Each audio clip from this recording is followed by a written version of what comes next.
Testing, 1, 2, 3. Testing.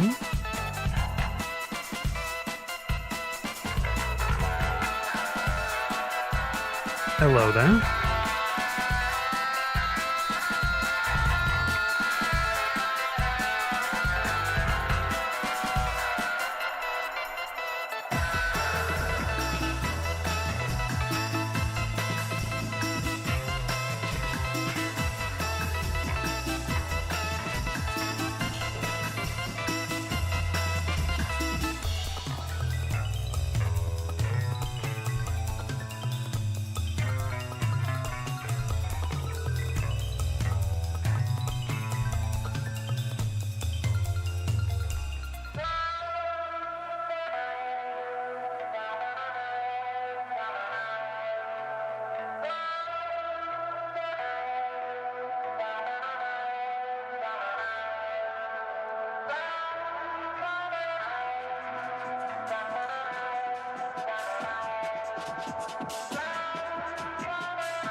Welcome back, folks, to the final fight night of the Due Process League. My name is Fellow with no camera this time. We're changing things up, and I'm joined here by a talking squirrel. We just got moved down to live. Nerdic, it's nice to meet you.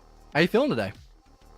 I'm feeling good, My second time ever casting. Let's do this. Hello, Fellow. I do have a camera, sort of.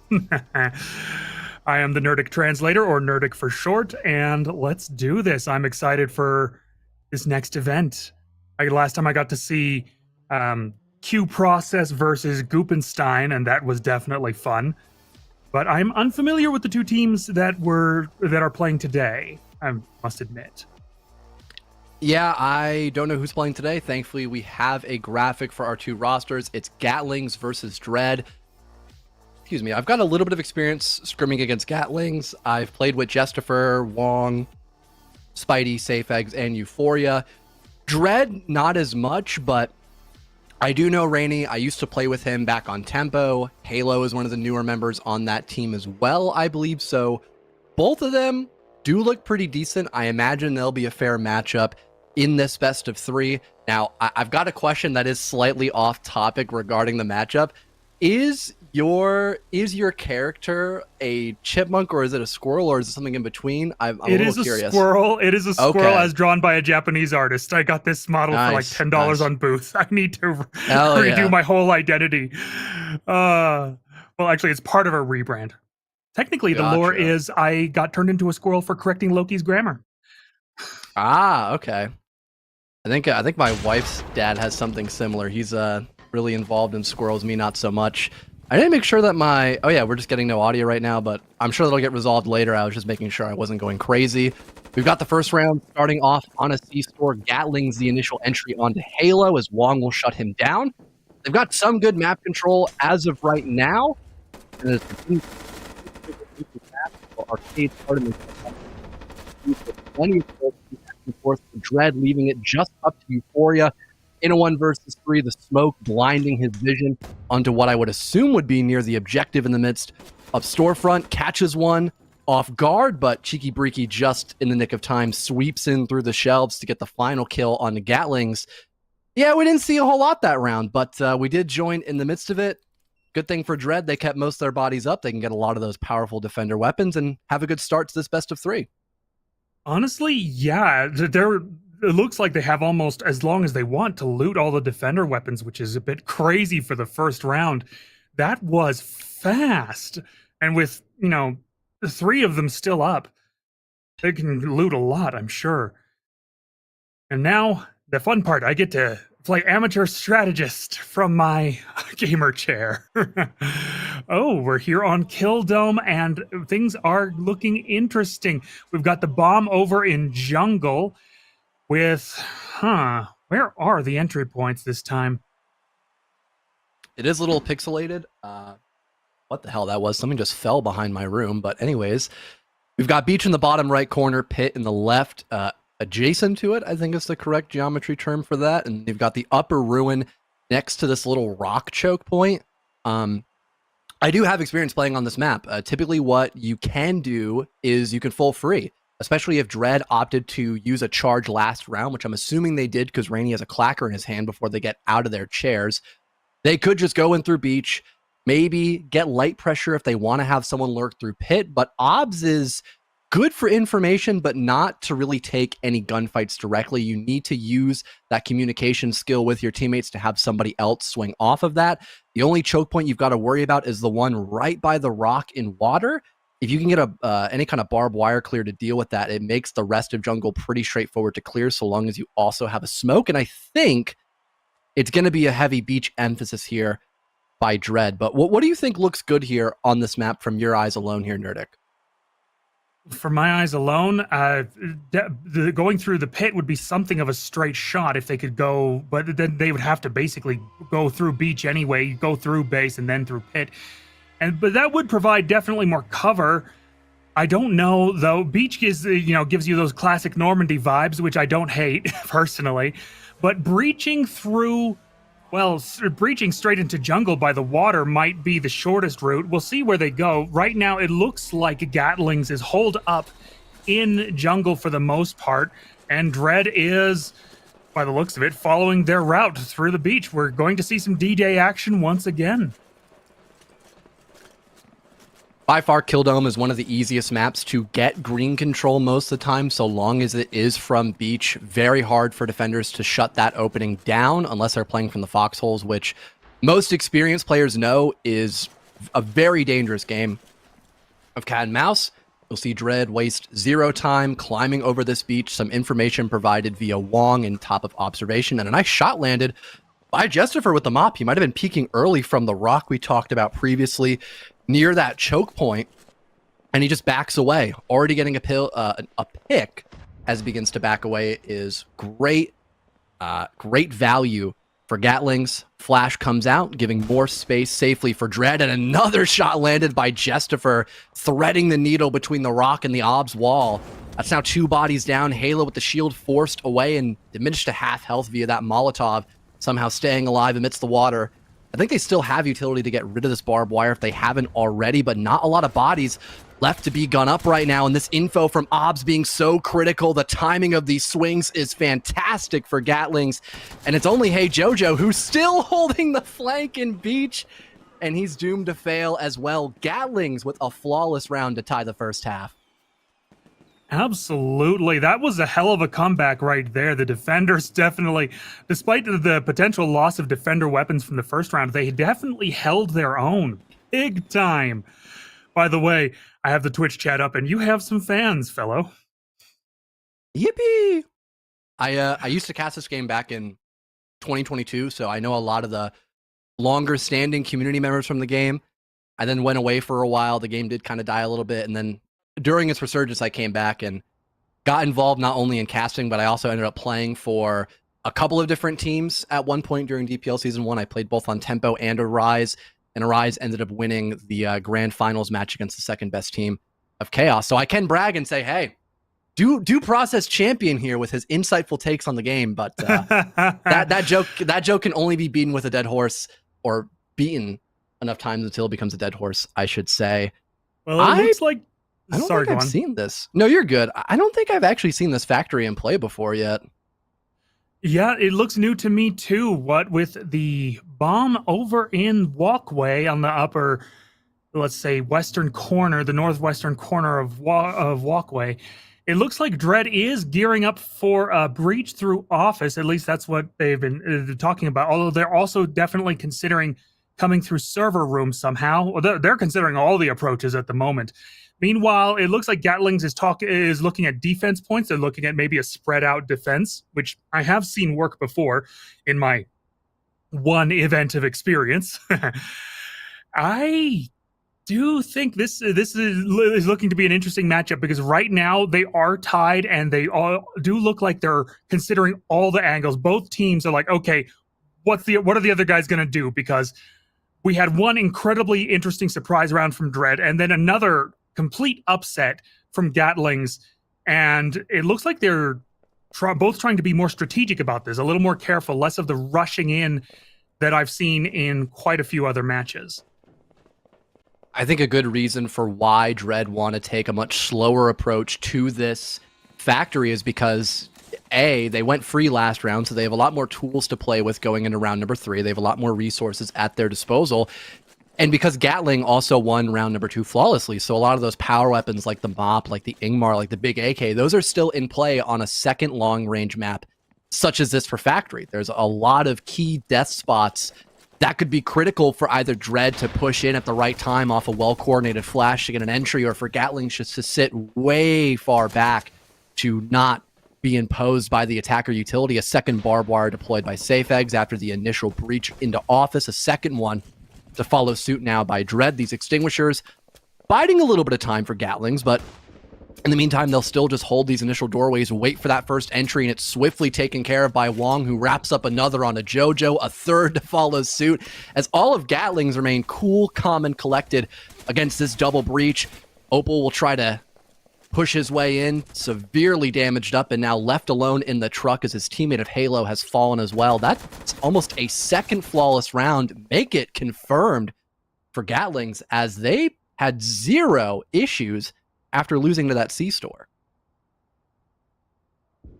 And Indeed. That was, again, the cool, calm, and collected is the right term there.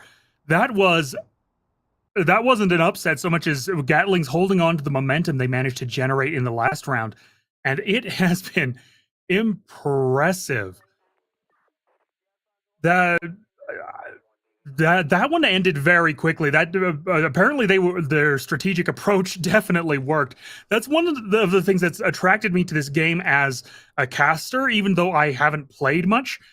Just the interesting twists on strategy. I mean, this game, you could easily call it, a Siege clone or a Counter-Strike clone or whatever the heck, or some mashup of the two.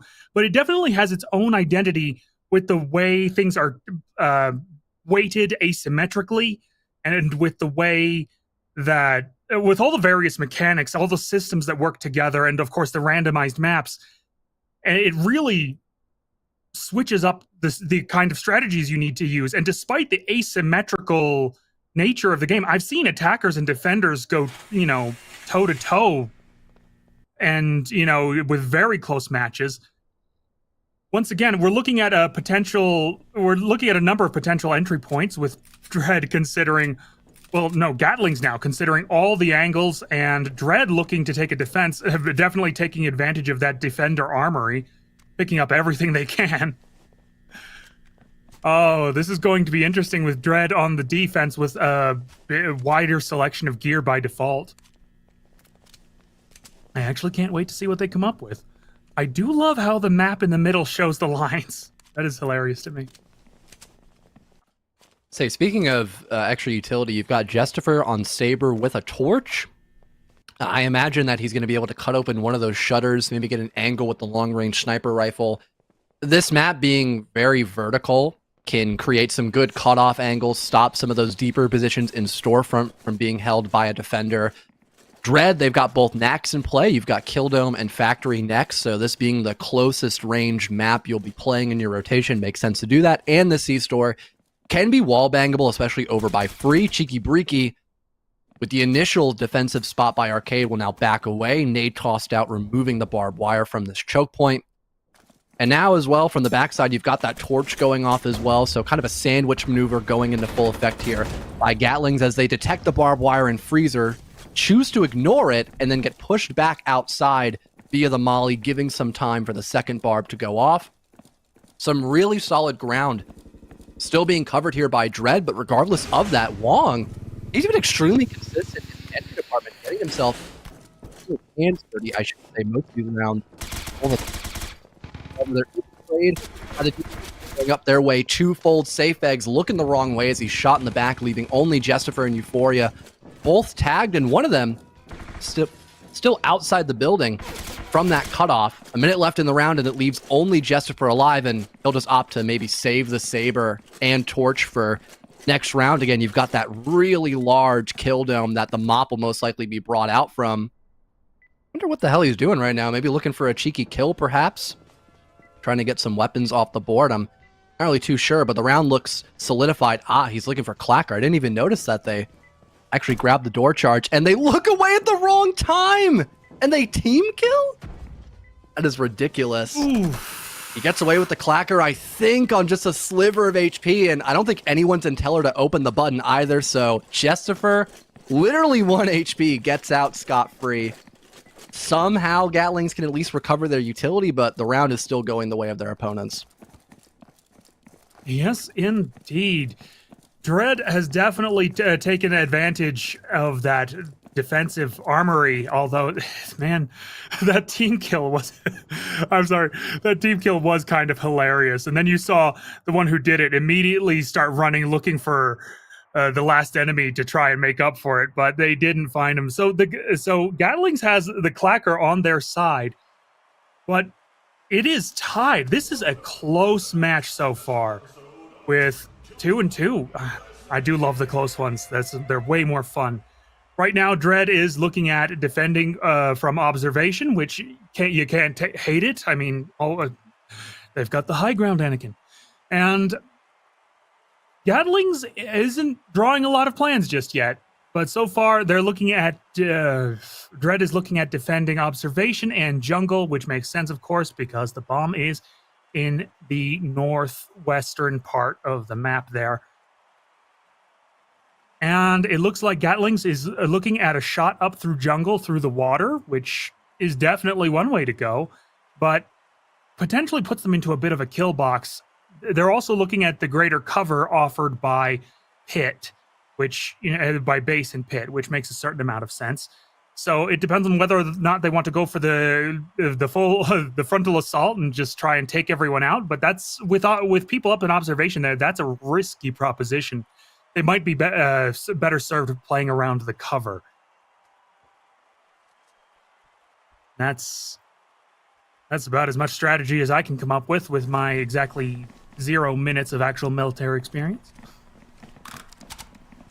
You and me both, I guess.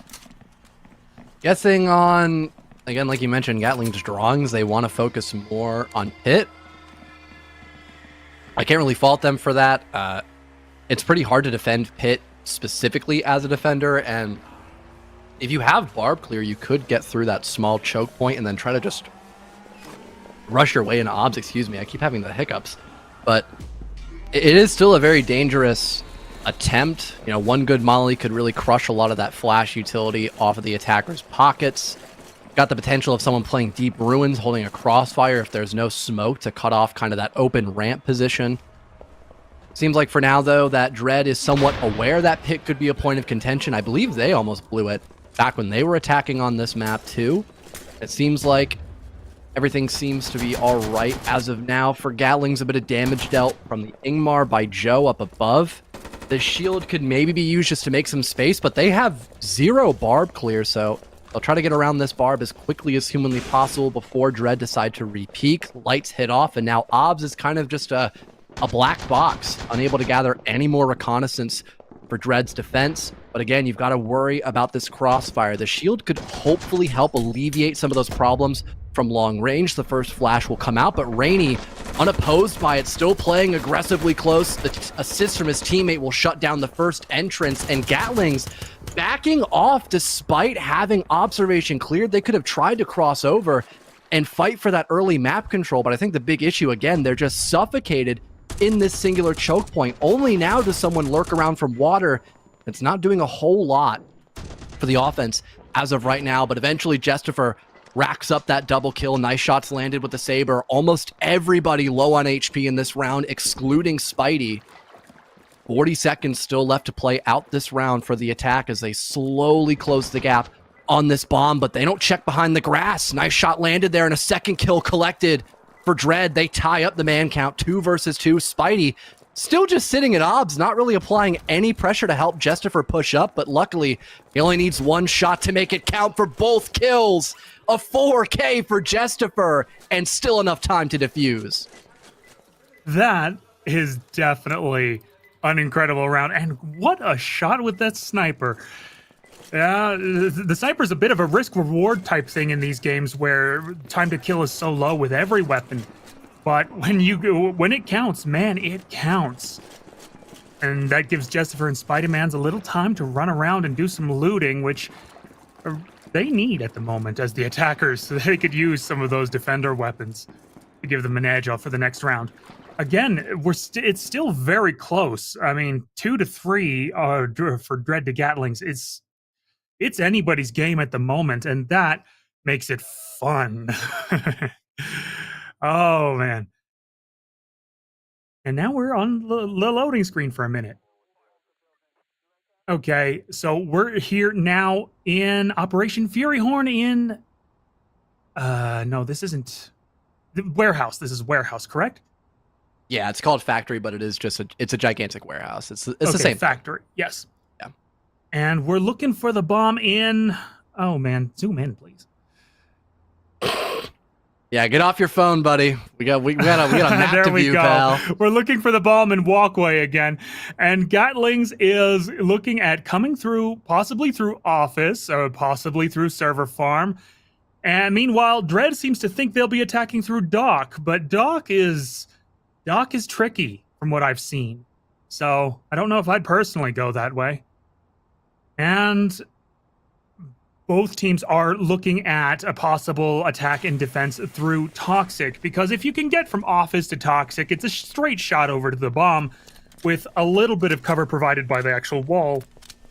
But the direct route, sometimes effective, sometimes very risky. So it's we'll see what Gatlings decides to do once the match actually starts. Meanwhile, Dread is looking at spreading out their defense again potentially. They do seem concerned about an approach through Office, which I personally agree with them on. But also through Walkway and Dock. At this point, it looks like they're voting at the last possible second to really see what they're planning to do. I joked the last time that it wasn't Q Process, it was the other ones, Goopenstein. They had that energy of, if we don't know what we're doing, they don't know what we're doing. And I'm seeing a little bit of that here, but less. Both teams are definitely taking more time to strategize. I see a less of the sort of running out and peek, trying to get a few picks type of play from the defenders. Although, the Gatlings are bringing the sniper into play again. You know, if it ain't broke, don't fix it, I guess. Another map with quite a lot of longer angles. The sniper can force an amount of respect from Dread, especially as I think they lost the mop via last round. They've got at least an Ingmar for some longer angles. The Gruber doesn't have a lot of recoil either, so not the worst gun imaginable to use, but I'm sure they'd prefer that one-shot headshot sniper put in the right hands. Some space provided here via that flashbang overhead. Spidey will try to get himself deeper into Office, throwing out the molly maybe to get some damage there, but it's the first entry kill by Euphoria, quickly traded back by Cheeky Breaky. Still not a lot of map control as of right now for Gatlings, but they do have at least some longer angles opened up by kicking down the doorway and having Office detecting that Ingmar from down below. And the aggression by Dread still upping the ante in this round. They've burned a lot of time off of Gatling's clock, but as a second smoke comes out, it could deny some presence via Doc, but the position underneath via the Ingmar has not yet been dealt with. It's up to Wong in a 1 versus 2, getting his first. Rainy damaged up quite significantly, but he's buddied up right across the ways with Halo, hoping just to work off of each other's contact, stopping Wong from getting on the bomb in these final 30 seconds of the round. Wrapping around here from this container, looking to see if he has any info to work off of. Rainy overextends 1 versus 1, but the Ingmar outduels him. Still a tied position, 3-3 now, as Halo denies the 1v2 and still keeps the hopes of Dread alive. Again, this is a very close matchup. Dread absolutely, it was a close one there. I mean, they were a 2v1, but that's no guarantee of success, not in a game with time to kill this low. But they managed to make it work. The teamwork at the end really saved their butts. Really saved their butts. By the way, I noticed that grenades clear barbed wire in this game. Last time I said... Have you ever played the game? I have played a little. I have played a little, okay. But I've never done the clearing barbed wire with a grenade thing. I mentioned last time that although the name of the game is Due Process, you don't want to treat it like legal advice. Well, also, kids, don't throw grenades at barbed wire. The word of the day is shrapnel. Anyway. Oh, we're looking at an interesting set of approaches here from Gatlings, looking to come in from everywhere. Right now, it looks like they're mostly considering going through loading, dashing across hall, taking advantage of the cover in lockers, going backstage, taking possibly the longest possible route to the bomb over in bar, but that's not necessarily a bad idea. Meanwhile, Dread is looking at spreading out their defense again. They have considered the lockers approach. They've considered the hall approach. And so I'm wondering if they'll turtle up in bar or spread out their defense like they often do. It's going to be an interesting little matchup here. Seems like the shield's being picked up here for Gatlings. It's pretty common on maps like Kill House, I should say, not C-Store, sorry, to bring out the shield. There's a lot of wall bang potential, and the shield will obviously block those bullets, making it a little safer to clear the parts of the map you need as an attacker to either get to the bomb or just find a way to get all 5 kills against the defense. Some maps, it's much easier just to win the 5v5 than it is to pressure the bomb. But in this case, I would imagine it's going to be a little more kill-centric because, again, Kill House is one of the smaller maps in our rotational pool. Some coverage ground in by or gained by the loading dock, but the wall bang via the knack is just arcing itself around that shield, bringing down Safe Eggs to 1 HP. It might be someone else's job now to take that shield. Safe Eggs might end up being kind of a sacrificial lamb at this point. Flash coming out in through hallway, but it seems like the rest of Dread have now backed away. They're hiding in office, relocating in a bar, which is where the objective is for this map, letting Gatlings push in a little bit further to kind of allow for these crossfires to be more impactful for the defense. It's still the entry, though, by Wong, who's been having a hell of a game so far, but he's also tagged up through the doors. The shield was not sufficient coverage in that altercation. A lot of time burned away, favoring Dread right now, despite being in that 4 versus 5. But there is a lot of utility used. I got to commend Gatlings for using this shield to kind of safe check any rat corners, allowing them to keep 3 flashes for the bomb site. And there's 0 mollies left in these final 50 seconds. So there isn't a lot to do here in terms of slowing down Gatlings as they continue to play this trade game effectively, now retaining the man advantage in the 4 versus 3. Tons of info being gathered by Wong as he slowly pushes up with that shield. Spidey now pushing forward, bomb being defused. It's only up to Joe as he gets 1 and now 2, but again, another trade for Gatlings. They take back the lead. If we're just seeing 1 and 1 and 1 and 1 over and over again, and honestly, I couldn't be more excited. I'm really hoping we go all 3 rounds this time because, that's looking fun. That's. Oh man! But now we'll just have to see what sort of strategies they plan for next. I mean, theoretically, it's Dread's turn. You know, if things keep going the way they have, if the laws of narrative causality hold true, then it's just Dread's turn to win. But I don't know. It'll be interesting to see if one team can actually start pulling together some momentum and start, to really pull ahead. But so far, so even, which is incredible to see. You called it earlier. You said this would be a pretty even matchup, and you haven't been wrong. Not for a second. So we're looking at Gatlings looking to enter through the literal entrance as a possibility, of course. And then there's the option of breaching through manager. After all, this is a map with a vault, so they do have to get into, I believe it is, the manager area anyway to open that vault. But if they breach straight through manager, then of course, Dread can defend through both the lobby. They can defend it through accounting or, well, any of the other rooms. There's going through the lobby's a risky one, of course, because there's very little cover, very little to play around. Dread seems to think they might breach up through the north, which is not something that we've seen from Gatling's own plans. So it'll be interesting to see whether or not they're able to anticipate Gatling's moves here. Meanwhile, Dread is stocking up on that delicious Defender armory, and, well, see how it goes. This game is always, it throws curveballs at you every time, and I gotta say, I love that. Who do you think is your highlight player so far of this game? If there was one person. Could be one for each team if you don't want to sound biased. Right now, it's hard to say because they just, everything goes so quickly, and there have been like lots of trades, different people getting picks. I have to say the sniper play from, I believe it was Justifer, was definitely a highlight there. You know, sure. I can't deny how awesome that one particular moment was. But they seem so evenly matched, it's hard to say, oh, this one's definitely a standout. At least not until later. I mean, in hindsight, I'm sure I'll have a favorite, but... yeah, I guess we could turn that stone over once we get there. Yeah, We got the burn that breach bridge coming when in we for get to it. manager. Yeah, absolutely. We've got the breach in for manager. The mop not being able to out-tussle both the Ingmar and Saber peeking from main door.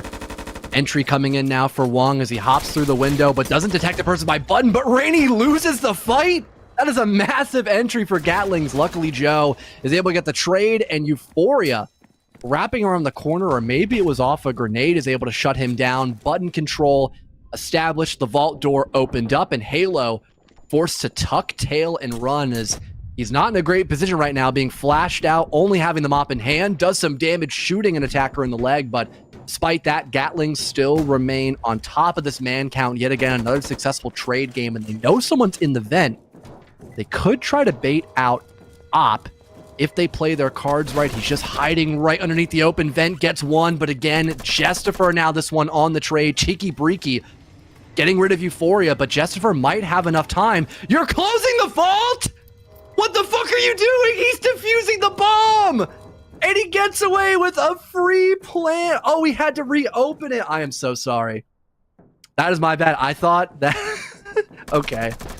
I don't know if he closed the vault or opened it, or maybe he just hit the button twice, but that just confused the hell out of me. And Jestifer basically got the win by forfeit. That was crazy. I might need to go back in the stream and watch that. Now I feel a little bad. He did close it. Thank you, Tetra. I'm totally justified in swearing then. I appreciate it. But yeah, that was a weird decision, but Gatlings now take the lead off of it nonetheless. Well, there we go. That's the momentum I was wondering if we'd see with Gatlings starting to pull ahead. We're almost at match point, so Dread will have to work extra hard to tie this up. They need 2 rounds to pull that off. They're defending again, and they are considering potential approaches through Freezer. And it looks like they're considering that there might be a fair bit of play around Storefront, which is semi-open, but also with cover.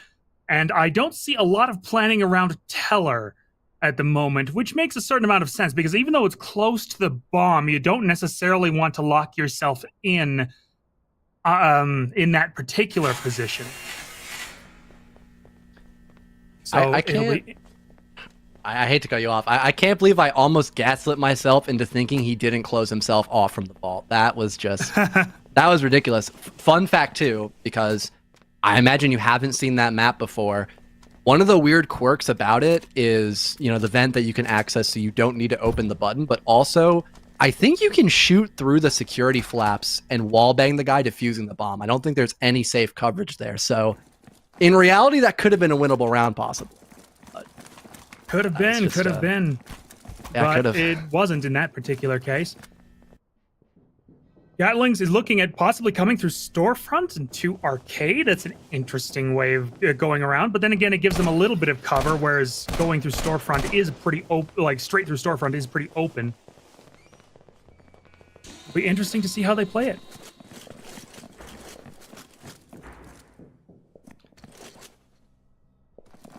For a slower approach, I think they're alt-walking, just trying to mask their sound, not give away their intentions. Door charge goes off. It's an immediate flash and run in for safe. Just checking the ground to see if anyone tried flogling off the red door entryway, but that is not the case. They've got lights early, meaning it'll be a little more challenging for Dread to hold some of those longer angles. They did bring a plethora of flares, though, to hopefully alleviate the issue of maybe having to deal with the lights being turned off in this round. It is the last one in the rotation, so it was a good call nonetheless by Dread. Nade tossed out. Just breaking some shelves, I believe, maybe clearing out someone ratting in a corner, and the molly thrown deep. Lights up Spidey, literally and figuratively, as he's now down to 18 health.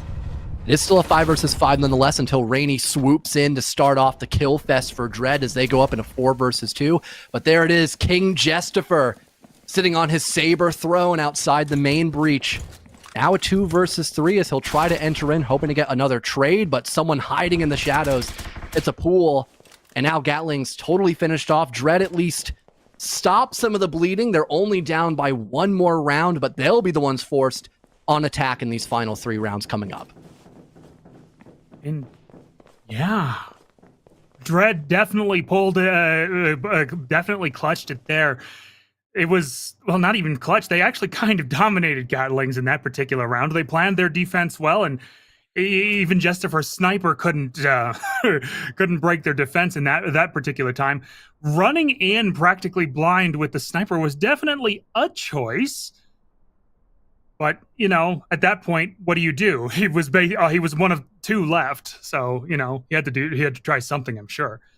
Dread is, as you say, on attack, looking to come through, possibly through loading, and then again, possibly through crates. They're just drawing all over the map at this point, so God only knows. Or was that an X crossing out office? That's what it might be.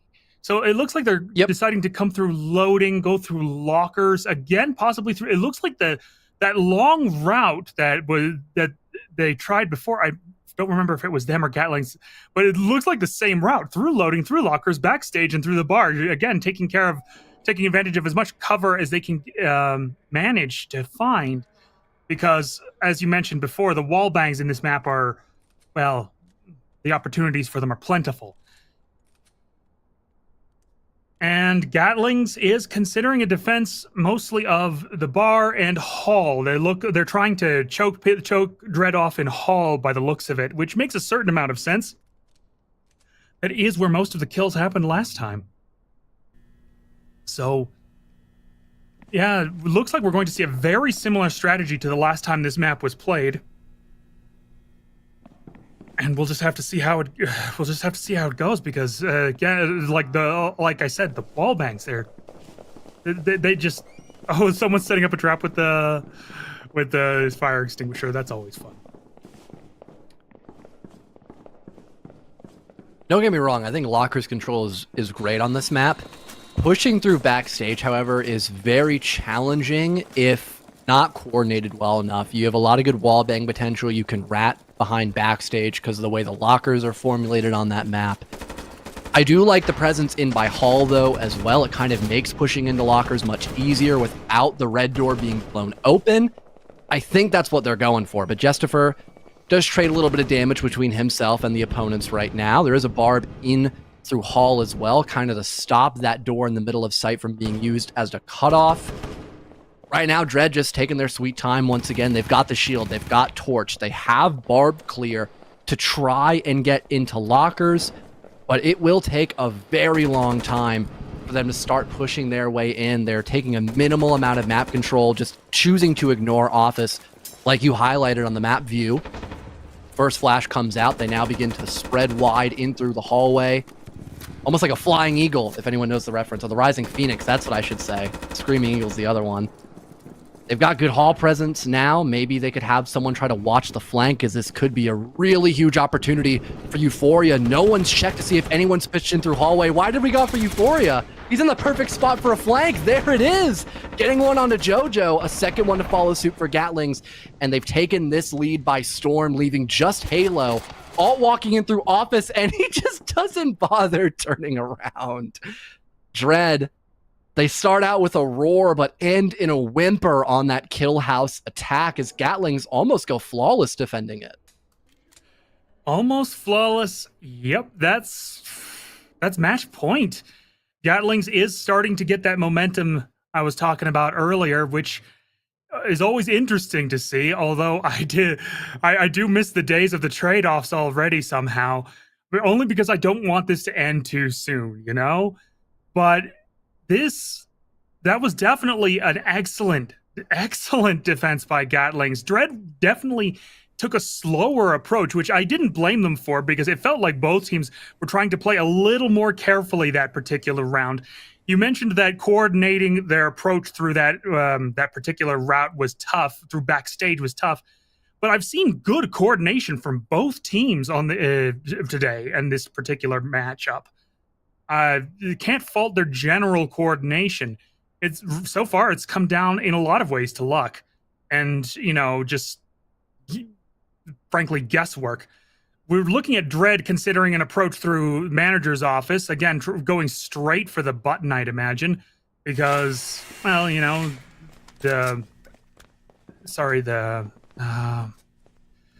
the ventilation shaft is definitely kind of a risky proposition, but at the same time, if you can pull it off, I'm sure You can get some interesting flanks that way. Meanwhile, it looks like Gatlings is anticipating their only move by just saying, let's just defend accounting. And it looks like all the action's going to take place right up front. If Gatlings can mount a defense as solid as their last, they're going to take this particular round handily. So I wonder if Dread will play more aggressive this time. It feels like it would be within their best interests to try and go for the shock and awe approach if they can in this particular round. But well, we'll see how it goes. Could be the final round we see for map number 1, or I guess series/match 1. I always get it mixed up with Siege terminology, as that's usually the game I cast. I don't remember if they actually wanted to do a manager blow or the hall breach. Some early damage dealt. It almost gets rid of a pool, but Halo now taking the throne here on the sniper. Gets at least one entry before that barb is destroyed. They have no barb clear. So I really wonder how it's going to be for them to get in through lobby from that double door, if they even choose to do that or just use it as a cutoff instead. Justifer, now down to a sliver of HP, is thinking about maybe trying to reposition himself, but he is kind of between a rock and a hard space right now, as Dread seem to be having a pretty straightforward attack, securing this manager presence, now shutting down Justifer, clearing out the teller, and a team kill erupts for Gatlings. I guess Euphoria just wanted the 6k in this round if he can get it. Rotating in through security, gets a bit of info, I should say, but he is just trapped in the back of accounting, and they'll even start defusing. They sneak all the way through security to get behind that vent, going in for a smarter play rather than just challenging him head first, guaranteeing the round win for Dread. Euphoria might be able just to save the Ingmar for next round, which is not bad whatsoever, but at least Dread get the solidified round win and a chance at overtime. Yeah, they do. And looks like they're looting, and this is going to be fascinating because Gatlings only has to get lucky once. Dread has to get lucky twice, frankly. So the odds are definitely in Gatling's favor at the moment, but Dread mounted a masterful assault in that last round. Absolutely. They went for a more spread out approach, and it really worked this time. It looked like Gatlings wasn't expecting the flank. Nobody expects the flank. Anyway, we're looking at a possible northern breach through the red door over in storage by Dread. At least we're briefly considering it. Storefront is definitely a more direct approach to the bomb with minimal cover, but some cover nonetheless. If Dread goes for the fast shock and awe approach again, that's one way to go. They're also looking at Teller, as it seems, or at least stationing someone near Teller. Again, Teller isn't seeing a lot of play in this particular round or match. I'm getting mixed up with the terminology too, because it's just not in an ideal position for either the attackers or the defenders. And yeah, gearing up once again. Someone's going for the auto shotgun, it looks like, so that's going to be fun. Oh, that is going to be fun. So we'll see if Dread can pull it off. Dread is definitely looking at a sort of more spread out approach from what I saw on the map, which it worked last time. It worked last time. Gatlings, though, they know they just have to turtle up and hold out long enough to take this match, but we'll see if they do that or if they try to go for a more aggressive defense. After all, the best defense is a good whatever. You know the drill. The term is the best defense is a good offense, or vice versa. I don't remember. That is a grenade. Yeah, that is not a smoke grenade, Cheeky Breeky. Oh no. Just stay on him. I want to see this. Oh. I almost thought he was going to get blown up by it. I was waiting for the explosion to maybe kill him, but that's the nade wasted due to an unfortunate misclick, I guess, not being aware that the piece of utility you had was the opposite of what you needed in that situation. Brought a knife to a gunfight. Molly tossed out from Justifer, and it kills Rainey. Just swiftly repositioning now behind the fridges as Cheeky Breeky will, I believe, enter and deal some damage before he's also shut down. Gatlings might be looking just to close out this first matchup in the series for the best of 3 as they've got the 4 versus 2 once again. Spidey now wrapping around the corner, could close this one out quickly as his teammate creates a diversion, but he misses every shot, and JoJo will punish him for the overextension. Still having arcade control and a flash, they could maybe clear out either Wong or Justifer, isolating either of these defenders, but they just dry peek them. They've got no info. Why not use the flash just to make some space? But they don't choose to do that, and Gatlings will punish because of it. They take the first matchup 7-5 against Dread, a close match nonetheless, but still putting Gatlings in the driver's seat with series point on the line. That was definitely a fun matchup. So close and yet so far. But you can't say that Dread didn't put up a hell of a fight. You can't say they didn't absolutely wreck Gatlings on more than a few occasions, and that's always fun to see. That sort of interplay, that sort of close match that really ramps up the tension, not gonna lie. And that's what we love here at Due Process League. We love the tension. Otherwise, why play a tactical shooter, right? I would agree, especially on these fight nights too. It definitely demonstrates not so much team play, but individual skill. You saw a lot of communication issues that round, a lot of people not watching flank or having some botched takes, and there are moments people like Justifer are able to punish that. No info on him on the alert, gets a 4K in the round. We saw a lot of really awesome moments during this game. If you want to try to recreate those in your own matchup for Due Process, you could buy the game. I believe it's at 99 cents a pop on Steam right now. If not, the game does go on sale pretty frequently, so if you want to give it a shot yourself, feel free to do so. And with that being said, we're going to hop off into a short little break and come back in 5 minutes for match 2 between Dread and Gatlings. Don't go anywhere, because we'll be right back.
Gamers, Hello. gamers! Hello, everybody! We are back. I'm here. I have taken over fellow. Yes, I'm a black screen, but I'm here. I'm joined by lovely Nerdic again. It's my second time with him. I loved last time. I'm very happy to be back here again. And who are we watching, Nerdic here? Who are we watching? Oh my god, why did my brain just blank right there? Why? Oh no. I believe Okay, it might be it's Gatlings. Dread versus Gatlings. Gatlings, yes. Okay. There you go. You know what? I'm not going to apologize for that. Brain farts happen. I am.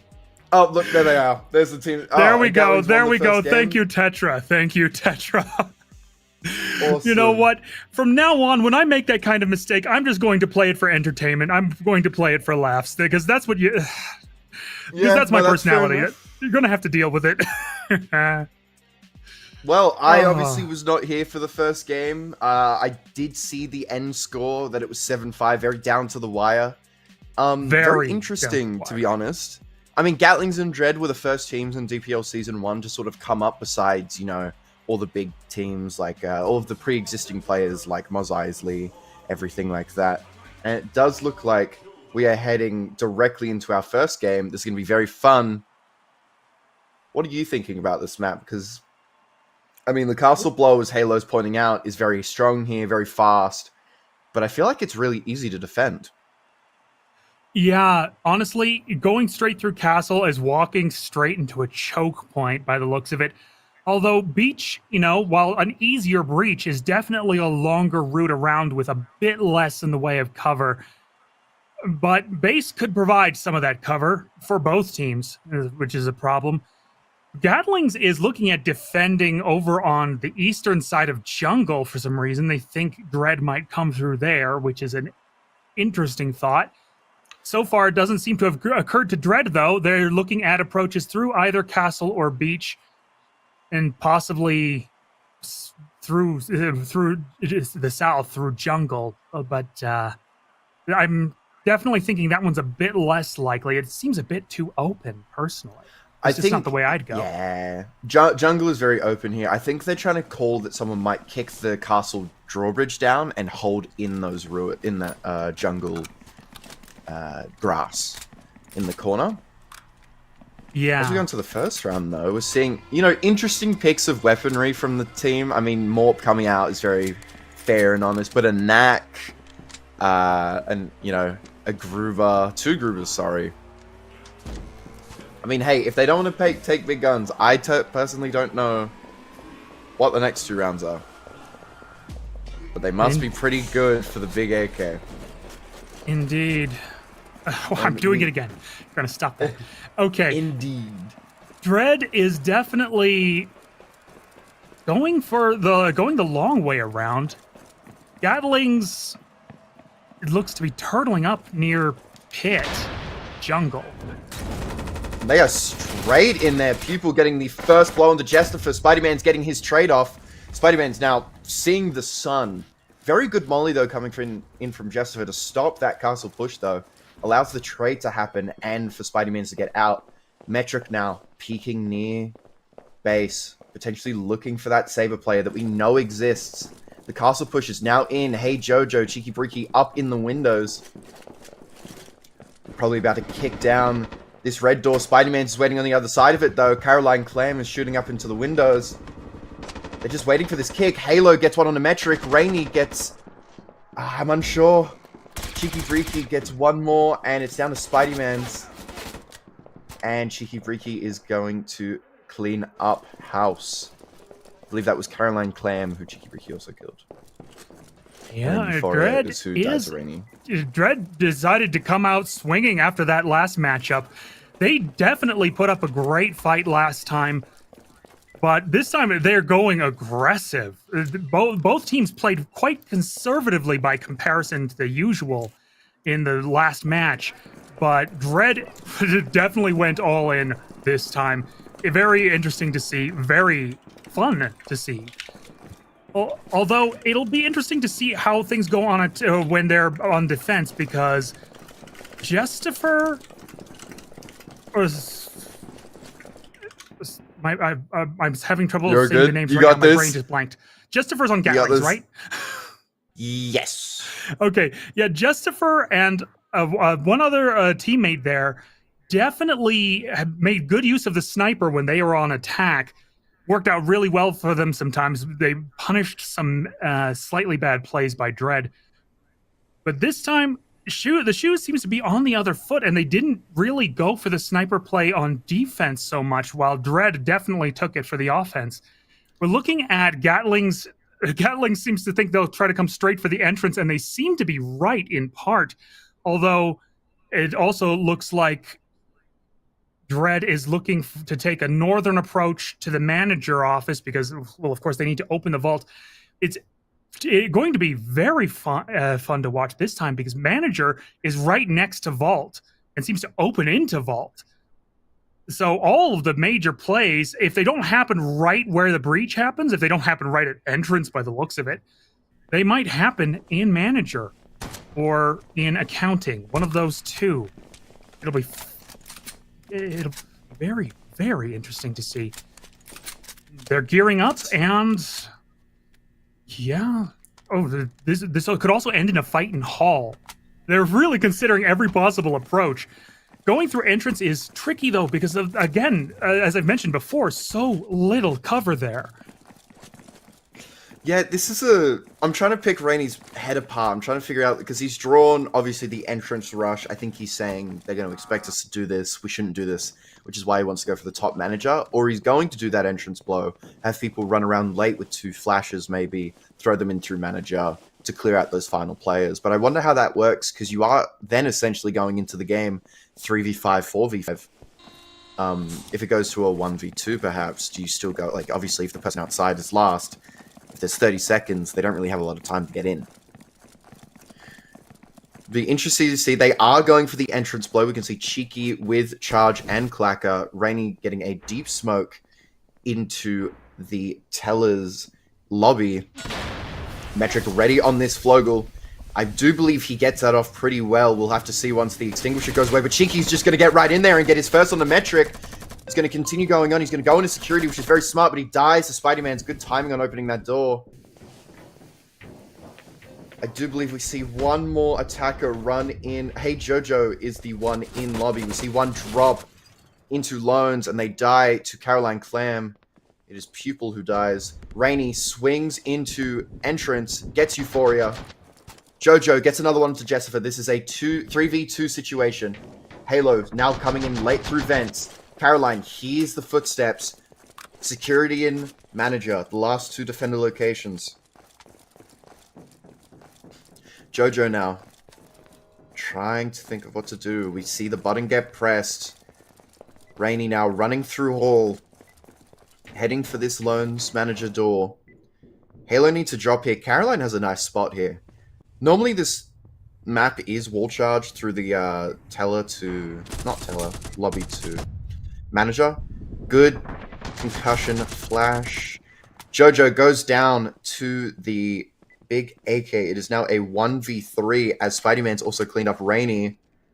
We're going to be seeing Halo late on this vent push, and I think this is exactly what I was talking about. I think he was the one outside throwing the flashes, and now he has, albeit 40 seconds, still doable with how much space they've ended up taking. But he uses only flash, his only out is a barb in front of him. He needs to try and clear Spidey-Man's first to his left here, but it's not going to happen. He doesn't check his corner, and that's going to be the round to Gatlings. That's a very, very strong round. I think there's definitely some misplays on the side of Dread, but in the end, that's just how the plan was run. You ran the play. You can't be too mad at that. It's 1v1 again, and that's exactly how the last match started. Basically, up until about they were each at 4-4, 5-5. They were very evenly matched. Dread was definitely rushing in, trying to hold on to that momentum they generated with the first round, but Gatlings was ready for them this time. And I expect to see slightly more conservative play from both teams again. Mind you, conservative only means they wait about 10 seconds more before the action starts and they all kill each other. It looks like someone's analyzing the effectiveness of potential cover in storefront. The bomb is right near storefront. Once again, this particular version of the store map is definitely a challenge both for defenders and attackers because, yes, it's a straight shot and a fairly easy one in theory. But, you know, that's just a theory. Okay, I'm just not kidding. Not doing that. The approach through bathroom would require a charge of one kind or another, but definitely would provide slightly more cover and a bit more play before the action is really joined. I think so. It looks like Dread's going for a more no worries. Looks like Dread's going for a more direct approach this time, but whether or not they stick with that plan once they're out of the truck is definitely up for debate. I'm seeing there's a lot of utils still left in Gatling's. Yeah, look, okay, they're starting to pick it up now. I was going to say there was 3 mollies, you had about 4 barbs there, like, it's final round, sort of got to bring it in. I think we might just see a wall charge play here from Dread, unless, do they have an extra charge? They do not. So we will only probably be seeing the wall charge play. Normally, in a perfect world, I believe on this map, you take a door and a wall, you door the bathroom to get rid of the coverage from there, so you only have to worry about storefront, and then you push the storefront wall charge. At least in my sense of idea, we're going to see Metric taking a big ol' number 2. Caroline now waiting with the molly at front entrance. Jestafir in storage. He might potentially hear people on green, but he gets timings there. They all push past beforehand. Not sure if he would have wanted to peek into that, as Halo was aiming the saber at his head. I'm going to see Halo setting up a smoke on the outside here. And it looks like they want to charge the shed to go into office and bathroom. Now, this is definitely going to blow the minds of Gatlings as they get in here. Cheeky Breaky is going to shoot open that door. Caroline's going to get sprayed out of bathroom. Cheeky Breaky gets the first on the Metric. Lights are off, so we will be in the dark, no pun intended. People now pushing into storage. Rainy getting his first onto Caroline. Just for waiting on the opposite side of office doorway. People pushing in behind him, though, in arcade. This might be a timing. Will they even notice each other? They might not. Rainy gets the flash out here. Wow, that's blinding. Jestafir finally gets the one onto Pupil. Rainy now watching the arcade door. Sprays down correctly. 3v2 here. 2 flashes for Hey Jojo and Cheeky Breaky. Spideyman's and Euphoria, last 2 alive. Euphoria gets sprayed through by Rainy. That's a very nice play. Spideyman's now flanking, potentially through arcade. No, he's going to back up to Fridges. He needs to go back around. And he is going to be... He gets one. Whoever was on defense... Okay. Rainy cleans it up. Or, yeah, Rainy for the 4K there. I think Jojo just needs to stick that. That was very scary. Probably in the eyes of Dread. You know, it's at 70%. He's on the other side, but... You gotta trust your teammates. Very good first set from both teams. Sorry, yeah. It was touch and go for a minute, you know, with the teams fairly evenly matched. With an initial rush, that initial push was exciting. Then everything slowed down for a moment, and having those two opposing team members in arcade not noticing each other for, a full 10 seconds was definitely a highlight of the match just because it was funny. But then, yeah... Gatlings had some unlucky moments there, and Dread really cleaned up. They are pushing harder, you can tell. But now they're on defense, which is going to make things interesting. Right now, we're seeing the bomb in pit, which definitely complicates things for both teams up to a point. We're looking at potential breaches through castle. Looks like nobody's even considering beach at the moment. Although, no, there we go. Dread thinks that they might come through beach. Gatlings is playing their plans a little close to the vest right now. Okay, they're considering an entrance through the north end of base. There is some cover there, so it makes a certain amount of sense. But, yeah... They've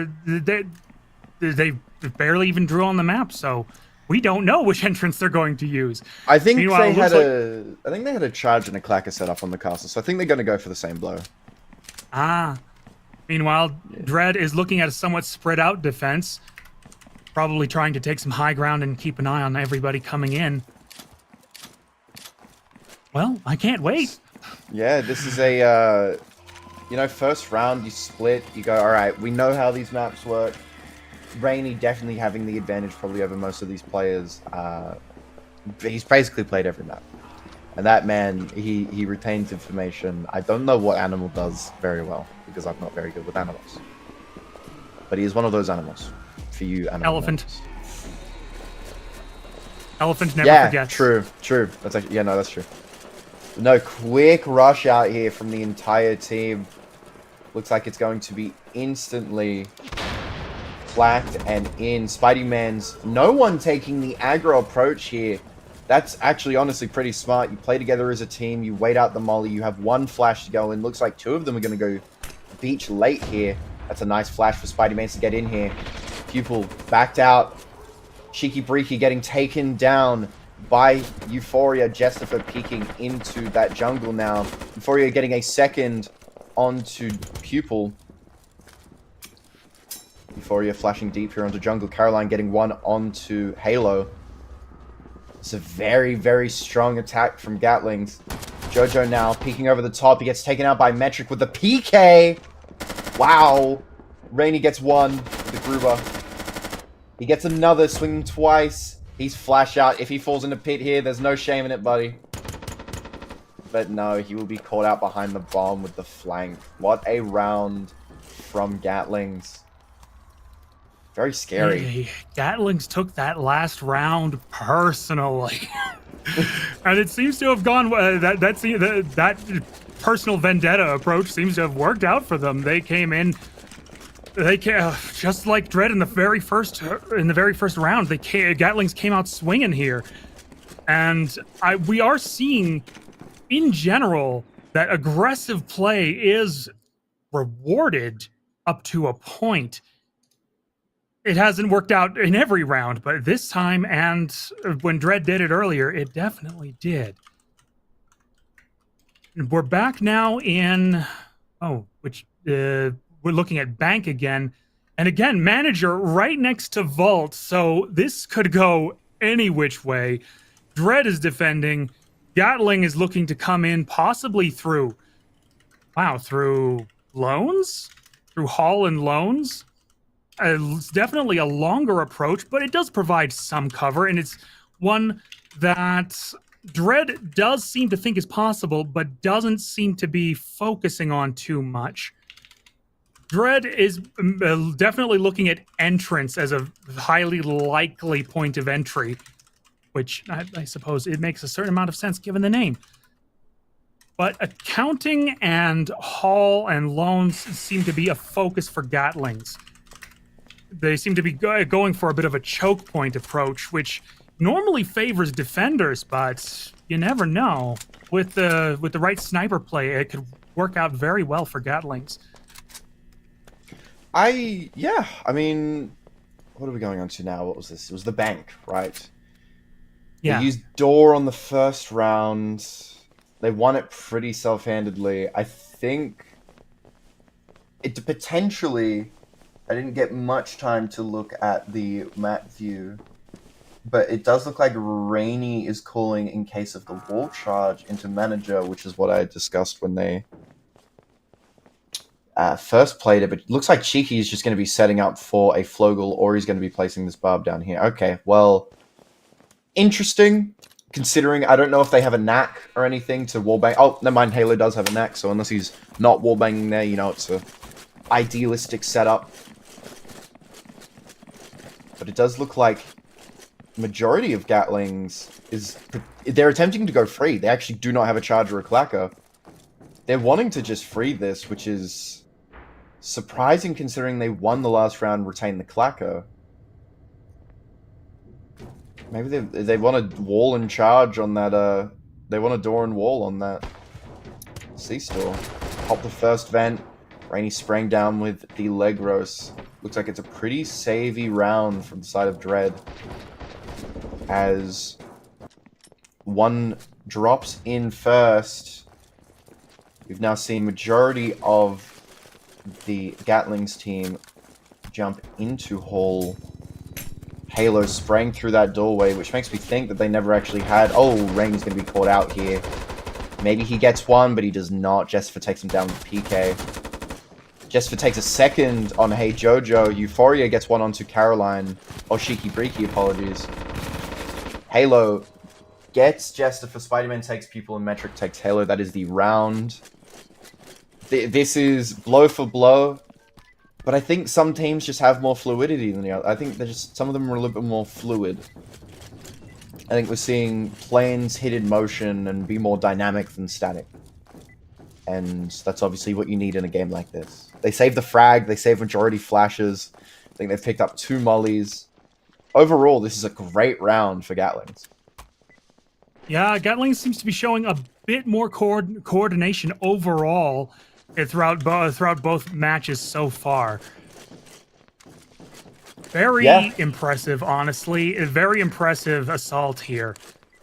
You can't fault their flanking. You can't fault their approach. They only lost one. This take it personally approach seems to be working for them.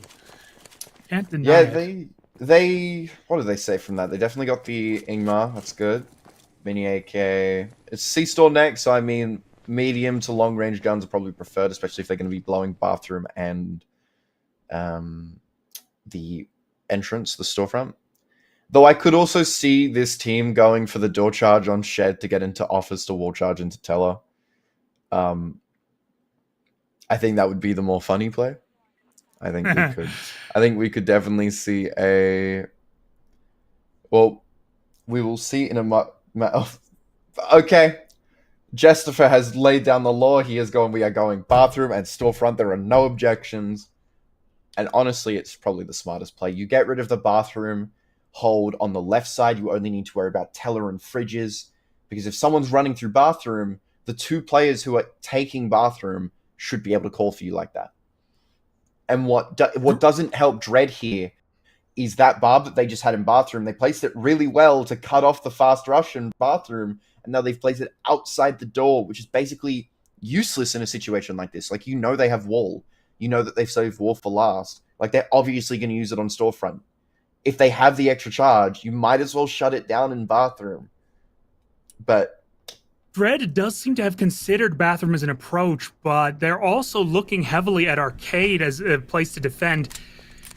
While Gatlings does seem pretty focused on entrance and bathroom, so Dread might get caught out here, but then again, having some team members in reserve, so to speak, might work out in Dread's favor, depending on how the initial trades go. Yeah, I mean, it does look like it's going to be a very savvy round for Dread as well in the final. We're seeing the Dawn being picked up over Tub and Legros, which is, honestly... Look, I'm a Tub player myself, but even sometimes I can understand not wanting to touch it, especially on a C-Store like this. Maybe they're going to be going for the wall bangs in bathroom, because I did see a couple... Oh, no, that was the attackers' circles. My apologies. Jojo is just going to be staying out near that shed. We're going to be seeing the charge. They have Clacker. I do believe they have wall. I'm not too sure how fast this push is going to be, but with Metric having the shotgun and the charge, I can only assume he's going bathroom, and it's going to be a very, very dangerous approach. Maybe the moment that they see that they no longer have to worry about bathroom for the moment, they will turn majority of their sights to storefront. Just for now with the Saber, looking at storefront, potentially saw someone back left. Nice counter molly to flush them out, and that is Rainy in the back corner. That is a very nice molly. That's a nice shot as well onto Halo. That's 2 for Jestifer. The Dawn and the shotgun now. Metric and Hey Jojo are fighting in the back here. Euphoria gets one onto Pupil in storefront. It's down to the arcade player and the office player. Knack and Dawn. Dawn potentially going to be getting a kill here. Does not clean it up. And it's down to nobody. Cheeky Breaky is taken down by Caroline. But what a beautiful counter molly at the start of that round to start the push. And then the immediate headshot. Yeah, there was definitely some fire and forgive energy there with all those Molotovs going off. Shout out to my Powerwolf fans. Gatlings crushed it. They literally, not a single one of them lost. Justifer on the sniper on assault, again, using it to great effect. I'm starting. Sorry, brain fart. No, you're good. You're good. Fellow asked me in the last match which player I thought was like my favorite or the standout, and so far, I just can't deny that Justifer on the sniper on assault is working and has worked. And once again, we're in a situation where Gatlings is pulling ahead, and Dread has to get lucky a few more times if they want to catch up. But the momentum is squarely in Gatling's favor this time around, where it was a much more even match last time. And now we're looking at... Sorry, go on. I was just gonna say, I definitely agree with you there with Justifer being the standout player. I mean, everyone... I personally believe that he is that star player of Gatlings. Spidey-Man's in a close second with that IGL. I've had the fortune of playing with them. They are a very committed team. They're just new to this. You know, they're new. They don't know every little tad bit of the game. They don't know like setups and pixel peaks and stuff like that. But they still show out day in, day out, and you saw it there. I mean, the counter molly, the intelligence to identify that you do have that Molotov, and rather than using it to cut off any people, like anyone running out when you're defusing, which I assume is probably what the end game goal was going to be, you know, he used it to get rid of a player, and that's obviously going to be the more beneficial use of the Molotov rather than just a cutoff. Yeah. In this first round, though, this factory is massive. Yeah, we're looking at a possible southeastern approach from Gatlings. They've definitely been doing a lot of drawing around that area. Dread seems to think they might come through loading, and it does seem to be something that Gatlings has considered, but I think we're not going to see that this time. Although, I do like to see Dread taking the high ground. Yeah, Pipeworks is going to be very useful here for the defense, especially considering that it is... Not everyone looks up. Not everyone is going to be looking up every time, like at all times. They have to worry about 15 other angles. Shield kicking here, the green door. Maybe some hesitation from people. I think Metric's getting a little bit annoyed. There's the kick. And Justifer is getting ready to blow. They've, I believe, taken a Black Tar and a... Yeah, Black Tar and an AP for this office push, which is interesting. You know, far range gun at a close range spot. Justifer now taking that office control, getting Halo straight out. Was that Morp? That was Morp. Morp over AP. I mean, AP over Morp. Make it make sense. Hey Jojo getting taken down. I mean, Hey Jojo taking down Caroline. Sorry, I'm a little bit out of whack at the moment. People taking down Spidey-Man's off our screen. Euphoria taking down Pupil in the corner. Cheeky Breaky taking out Justifer. Hey Jojo taking out Euphoria. And it's down to a 1v3 for Metric. He has one flash and an AP. And he's going to get sprayed down by a grouper on Pipeworks. He wasn't looking up. We spoke about it. He wasn't looking up. And there's that fight back from Dread. That first round. That Obi-Wan Kenobi strategy pulled through pulled through for Dread. And we're seeing just a little bit of a catch-up. I'm actually really hoping Dread takes this match just because I really want to see what match 3 would look like. But so far, I'm glad to see Dread strategizing the way they did. They definitely managed to get an eye. They kept an eye on everyone. They managed to see Gatlings coming. They managed to see Gatlings before Gatlings saw them, essentially.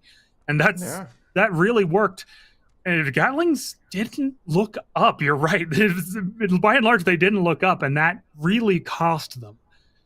Which I think on that round as well, it was so interesting. There was such a mismatch of power weapons and just standard weapons that, you know, the average person would think, well, okay, in a fight of a Morp and an AP at long distance, I'm taking the Morp. But we saw there, AP took out Morp. And then Legros, the gun that basically no one uses except for like 3 people, takes out a Black Tar at range. Like, this game is not about who, like, people can have their favorite weapons and be good at them. People can be good at Legros. People can be better at the Morp. People can be better at AP.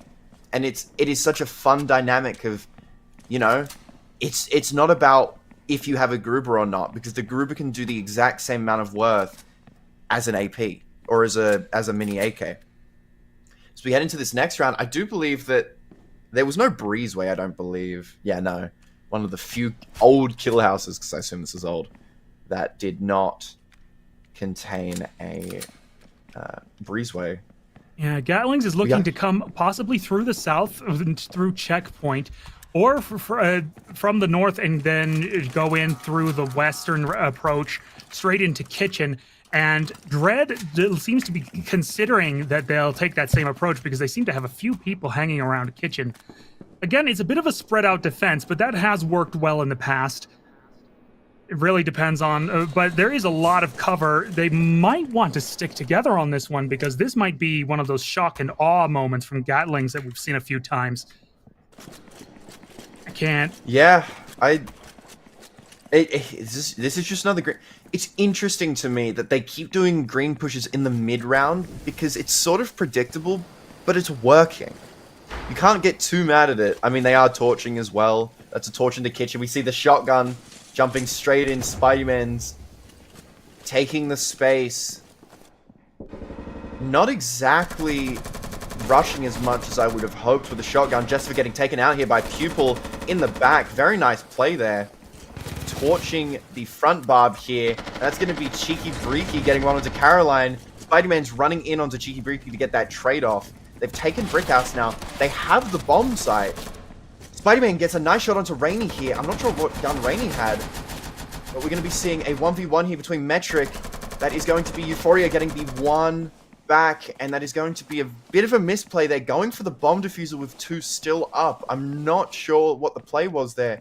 Now, there is a frag grenade that can be picked up here if Hey Jojo is lucky enough to find it, or if either of them are lucky enough to find it, and they find it. This is going to be a very interesting last round. I am actually very excited because they are tied again, with Dread taking back some of that momentum that they had at the very beginning of the match. Right now they've gone 2 for 2 in the last 2 rounds.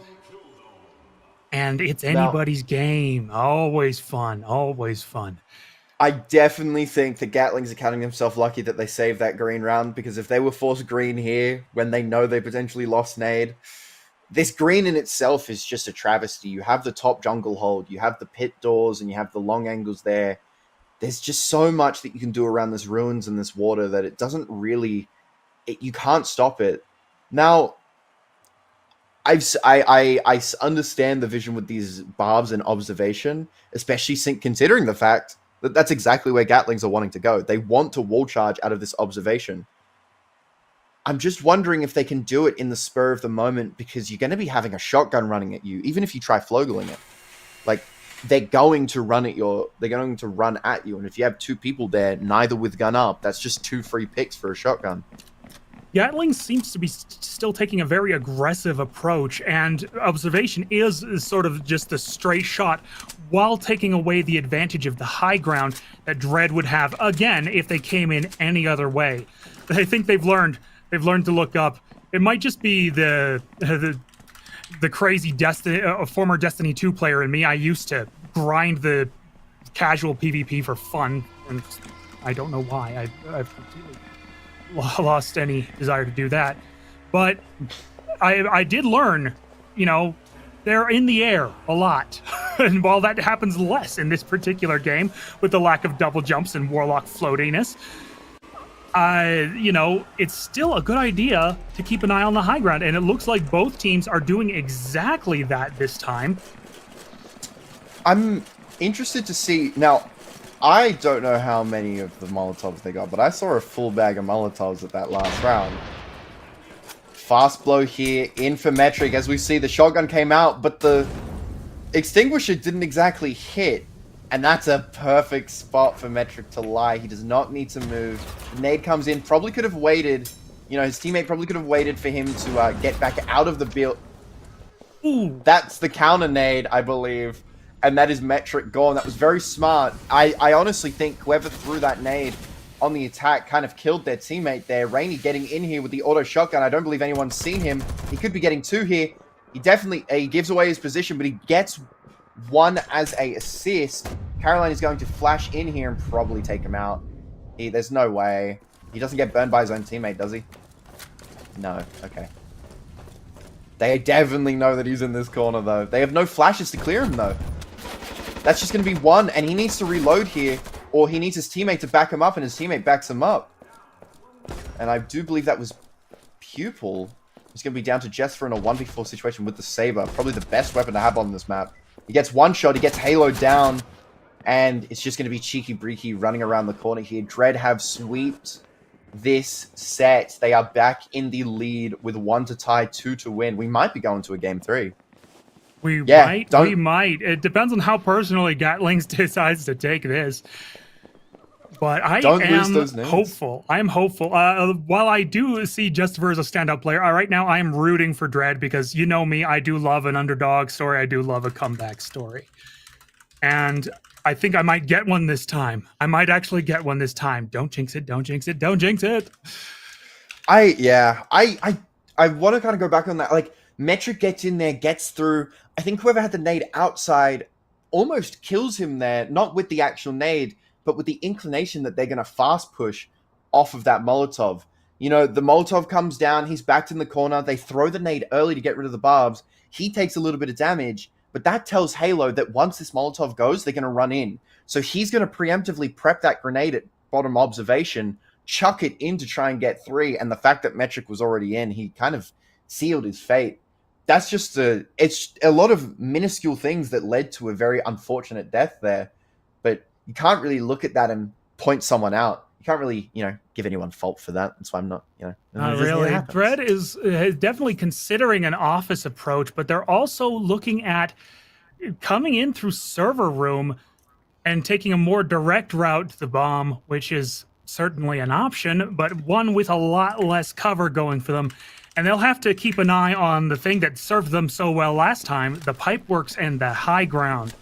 Gatlings, it seems, is definitely aiming to take the high ground this time. They seem to have learned that lesson, and good for them. So, but the sort of direct approach through the open space is definitely a risky proposition, and I'm wondering why Dread is aiming for that. It's given that it didn't work for Gatlings last time when they were when Dread was on defense. Yeah, I definitely believe that. Oh fuck! As we go into this next round, sorry, apologies for my language. As we go into this next round, Jessica's going to be sitting in the exact same spot that Halo was last time. This will be if this happens for both sides, if an AP takes out the Morp on this top office, 2 for 2. Now I have gambled on this game before and I've lost 10 copies worth. But if the Morp wins, right? If the Morp wins, I will do another 5 copies. I will give there's millions of keys out there, but I will give another 5 copies. And that is going to be Rainy to be absolutely slaughtered by Spidey-Mans, and I can't see who else was with him there. I am going to assume that it was potentially Metric. We are one letter off from Spider-Man killing Sam Raimi, and that just disappoints me. Yeah. I mean, Pac-Man almost killed its creator in Pixels, so I mean, Spider-Man can kill Sam Raimi, and that's going to be a bad timing by Euphoria. That's so unfortunate. You look at that spot for so long, you're like, they're finally not coming here, and they just peek out. Cheeky Breeky getting one onto Spidey-Mans. Caroline running straight into Pupil. Pupil getting taken out by Jestifer. Jestifer now still holding this position. It's a 1v3 situation. He's holding the top pipeworks. He now needs to LS down, and that's going to be the 6th round. There's going to be a guaranteed tie to Dread. What a performance. You love Pixels? I love Pixels too. I think it's great. Honestly, I think it's one of the greatest Adam Sandler movies. It's up there with Waterboy, and it's up there with Longest Yard. I thought it was pretty good. My wife loves it. It's very much a movie like Ready Player One, where it's like, movie reference, haha. But like, both of them are pretty good. I would argue it was maybe even a little better than Ready Player One, just because it didn't take itself quite that seriously. Well, no, that's true as well. Well, yeah, I agree with you there. Let's hope that someone does defuse this bomb in the 10 seconds. Because, yeah, okay. I wasn't sure if they fully 99'd it or if they got it to like 80. Yeah, if they'd accidentally not diffused it just because they forgot, that would have been that Oh would have my been goodness. hilarious. But as it is, I, Dread pulled it out. They've cleaned up all, gathering all the loot they wanted from Gatlings. That powerful defender loot is going to come in handy. And we're now in this reverse situation of the last time. Dread only has to get lucky once. Gatlings has to get lucky like 3 times if they want to take this match. yeah, We could very well go to match 3, and I'm hoping for that. I think. Well, no matter what, here we go to game 3. If they tie it out, oh, okay. Riddle me this, Tetra, because I know you can hear me. Do we do the overtimes in fight nights, or are we just letting it set off as a tie and going to the next game? I think we have to do OTs, right? Yeah. Okay. Okay. Thank you, good sir. All right. I So do love it that will we be get chat messages on the stream from Oh, this- Tetra. That's amazing. Yeah. I love that. It's great. It's like he's here casting with us. You know, he used to cast for this game a bunch. Only one will win. You are There right. can I'm only sorry. be one. I'm sorry. You know. No, we will. You are right in a sense. Gatlings will need to get lucky 3 times here. They need to get lucky on the next 2 rounds, and then in the overtime to win this, or they go to game 3. If But Dread has Dread started wins- playing much more strategically. Gatlings is considering Dread is considering every possible approach at the moment, and so is Gatlings. We might go back to seeing some of that more conservative play from the first matchup, just because Gatlings knows it's match point, and this could, their victory is far from a foregone conclusion. So we might see them play a little more conservatively. We might see them play a little more carefully just to try and run the clock out. But I don't know. We're seeing like just a wealth of different potential plans, and Gatling seems to be spreading out to try and deal with exactly that. Yeah, they do not have torch, so they're going to have to. I mean, I don't think you can blow a window. Correct me if I'm wrong.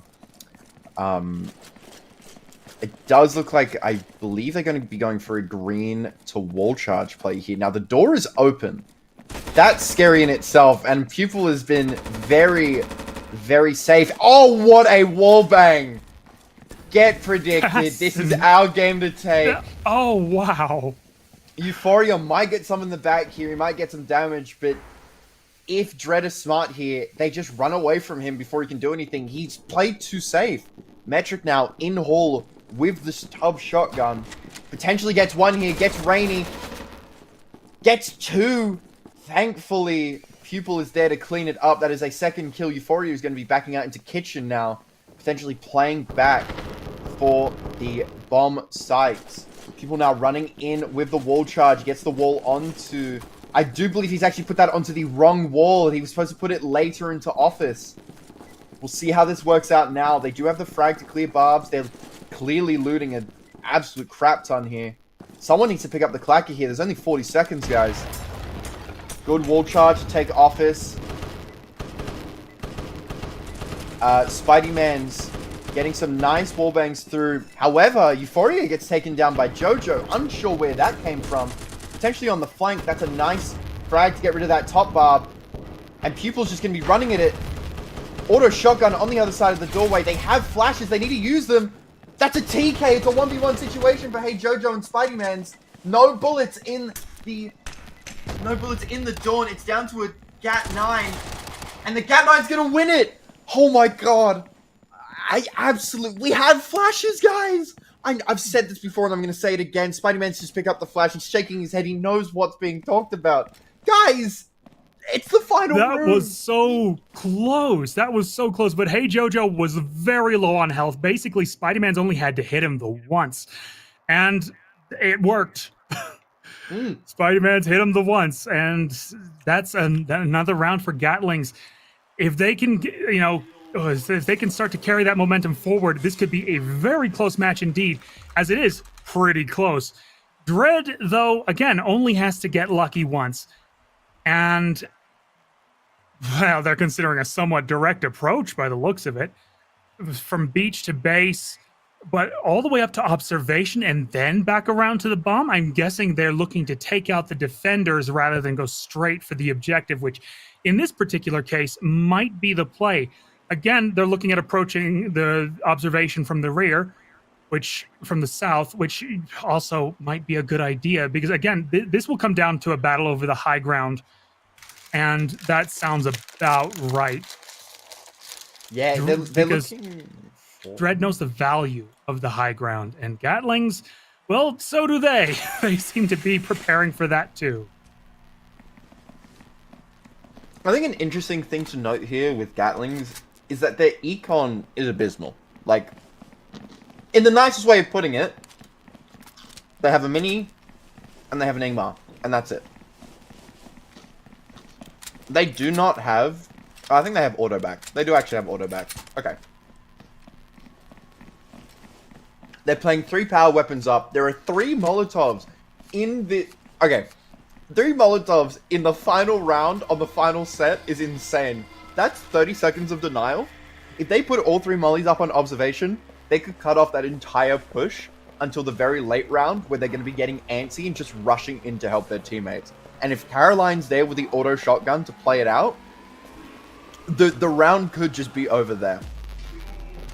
I don't know if they took all 3 mollies though, because only 2 people on the side of Gatlings have come in with util. We do see the door charge coming out. They're going to be door charging the right here, potentially trying to clear out that corner that Rainy was in. Molly down in the doorway. They've gotten their barbs down.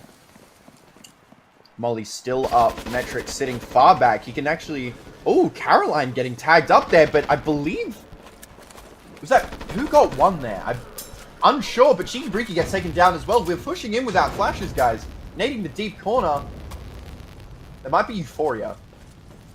Oh no, it's Jessica. Sorry, I can't read today. Jessica taking out 2 here. Rainy now slow peeking in. These barbs are interesting to me. I think someone's missed their cue here. They can just run around the right. That's a good smoke off, but Caroline plays into that, or Metric plays into it so well. That's so smart. Swapping the players on who has the auto shotgun, the power weapon. All of Dread, Gatlings is pretty low here. And it's down to a 2v5 as Jessica gets a 3rd. Jessica's on for the ace. Random spray here from Jojo. Metric just comes flying out of that smoke. Gets Jojo. It's down to a 1v5 for Halo with the saber. We saw this last round. 1v4 for Jessica. He did not hit it, but Halo's gotten 2 here. This is very doable. It's no longer doable. That is an auto shotgun, and we are going to a overtime in Fight Night. Something I didn't even think was possible until 5 minutes ago. Oh, man. That is definitely a closer match than last time. Gatlings is definitely coming back with a vengeance. They, I think, got pretty tired of seeing Dread in the lead, and yeah. Oh, again, I'm hoping for a Dread win here just so we can go to match 3, but right now, we're definitely seeing this is a tipping point. This is definitely a tipping point. If Gatlings takes it, that's the end of the night, and that's the end of our time here with all of you. But at the same time, you can't say that Dread hasn't been giving it their all, but Gatlings definitely...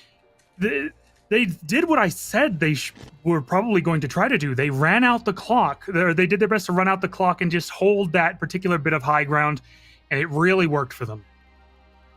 Yeah, I mean, for a comeback like that, the game was so close. Dread pulled ahead, and then Gatlings just came from behind. They took their final rounds. I think there's definitely some big miscommunications there on both sides of the teams, especially with those barbs on that last... dome. But even then, 3 people are just running into a sight line, no flashes, no intel, and we're just dying to the same spot. Like it's such a back and forth. It's like you're watching chess and someone's just made a blunder with a maiden one. Like you see the bar go from one side all the way down to the other, and you're not sure what happened. You're not sure what conspired within them to do that. But I mean, hey, we're here now. We're going to be going into an overtime. And I mean, I love, this will be crunch time for them, as if people are new here. It's 1st to 4 now. It's no longer the long 1st to 7. or best of 12. We are now going to first of 4. Teams will play the same 3 maps twice over, same as you would in a ranked, but basically split it in half. Less planning time, more carnage because they don't have a lot of time to plan. And anything like they're not keeping any of their util. They don't get to come back to these maps, so they might as well throw everything at the wall. And I think Rainy's been in one of these before. Now, for people who were here during DPL Season 1 playoffs, Mos Eisley and Tembo obviously went to triple overtime in their best of 1 game, which was probably one of the greatest games of the entire game, of that entire season, or even the game. And Wish I'd seen it. It looks like we're going to a 5-minute break about now, so we'll see you then. yes, sir.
And we're back early. You guys thought, didn't you? You thought you were going to be here for another minute 30 without seeing Nerdic's beautiful face and my void. But we are going to be heading potentially into this overtime earlier than anticipated. It is once again. They didn't let me finish my chilaquiles. Boo! We were in the middle of eating and we're just like, you're on in 5. I'm like, what? But for those who have just joined us again, who have come back, overtime. First of 4. less planning time.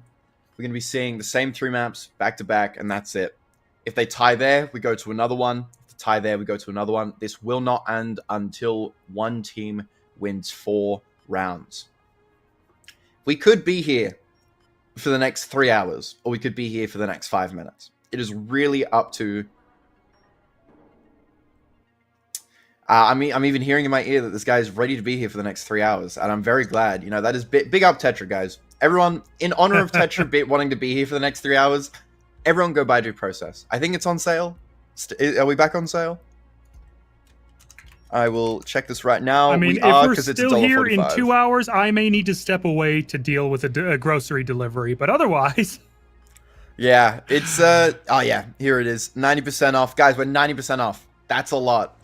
Oh my god, I have 115 friends who own this game. I'm too far deep. Guys, do not get this far deep. Just play the game, boost the numbers. If you're seeing reviews and the game is like, oh, this game's great, but there's not enough people, be the change there. Join the game. Queue up every morning. Do it. I do it. Annoy your friends and coworkers until they join. Exactly. Leave your current job, join a new job, and get everyone there to start playing Due Process. You have to infest that company with If Due you've Process. been ranting about Linux to anyone who will listen, stop doing that. Start ranting about Due Process for a while instead. They'll thank you for the change of pace. I mean, hey, I think if you ranted about Linux and Due Process, you would have one guy backing you up all the way. I completely forget his name, but there is a lovely fella in the community who was around years ago who really, really wanted Linux support.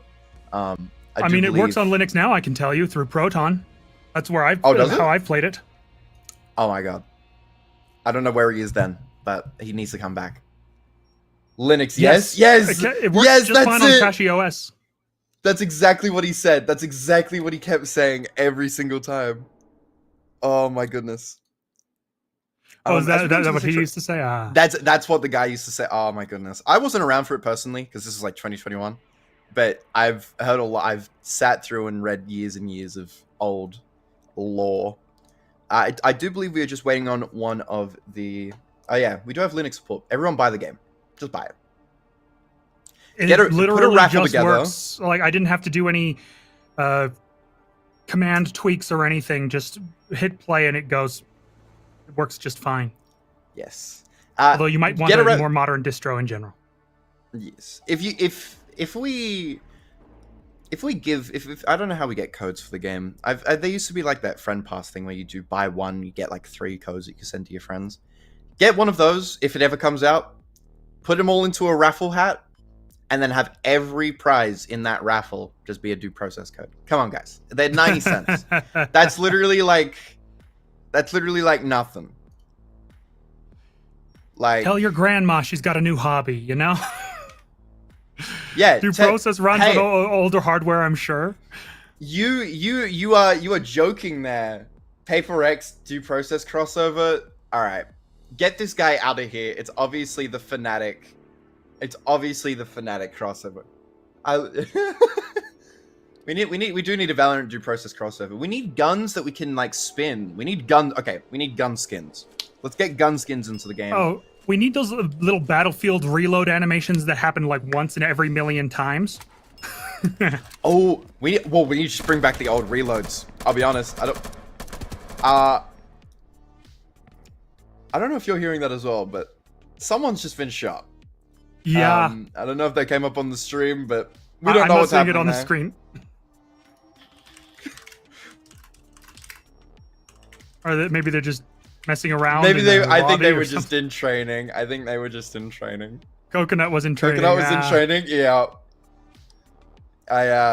Look, that man's a shooter. He always will be. He doesn't get to play off him. So we got to give him some slack. As I call him a dumbass in DMs, but we don't talk about it. I mean, look. What other ways can we try and promote Due Process? Because I mean, we could get a Times Square billboard. That's always an option. We could. You could pick a side and really annoy someone, the other side politically. You know. Ah, Yeah, bad idea. I'm Bad sh- idea. bad Very idea. bad Oh, idea. and we have, and you know what? Thank God that we are into the game because that could have gone worse. We are back in. I was and it is- vague for a reason. Yes. Dread and Gatlings back into their OT, first OT of the round. And Dread And- is on attack, and Gatlings is on defense once more. Dread is saying probably no haul, but they look like they might want to come through construction. The vault And I do- there is a vault here, which means it looks like they'll have to open it, which complicates Yeah. things. And Gatlings looks to be defending construction as well. I do believe we've had substitutions for both teams here. Yali has come in for. I'm trying really hard. I don't. Was it Pupil? I think it was Pupil, but I also thought Pupil was on Dread. And then Wong One has come in for. I can't tell you. I just know that they've swapped. There are new people.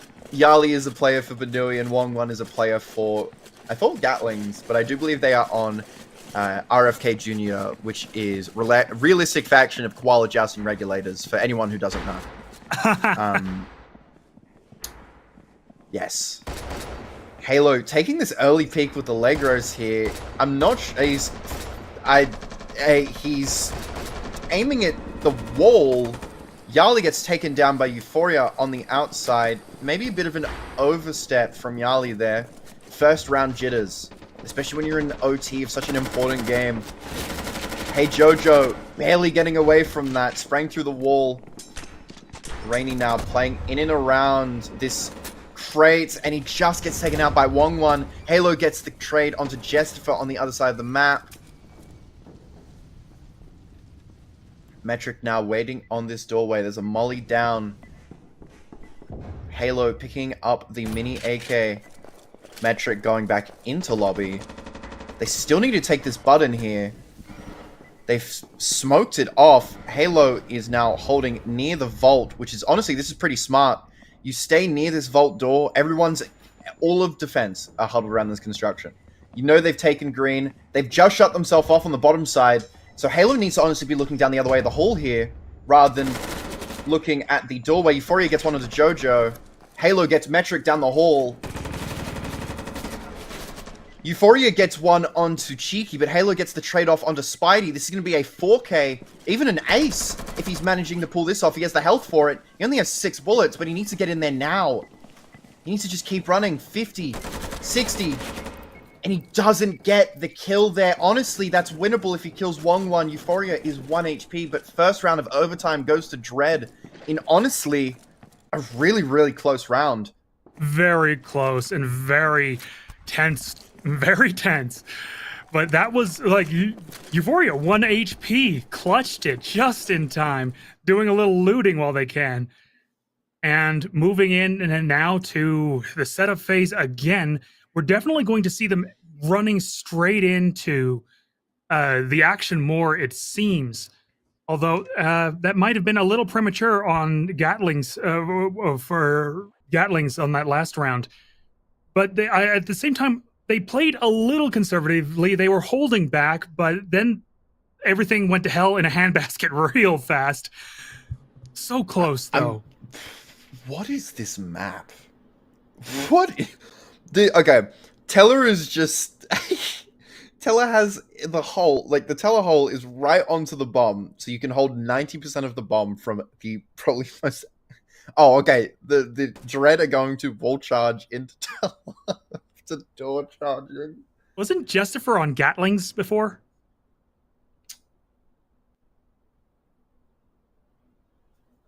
Hey, I am blanking. Hey Tetra, you've got the names the wrong way around, by the way. Tetra, names are wrong way around. Wait, are they? I think yeah, they because are. Hey Jojo's on. Yeah. Hey, yeah. Fuck me. What do you mean? I can't point shit out here, man. But did Dread win the first round? I thought they won. I thought Gatlings won the first game. Oh, Yeah, okay, they did. Wow, okay, so Gatlings won the first round. Hey guys, And we so let's completely take- messed up. we didn't see anything. We are the Penguins of This never Madagascar. happened. We You n- didn't we- see anything. We did Kowalski, not. give me options. Yeah, exactly.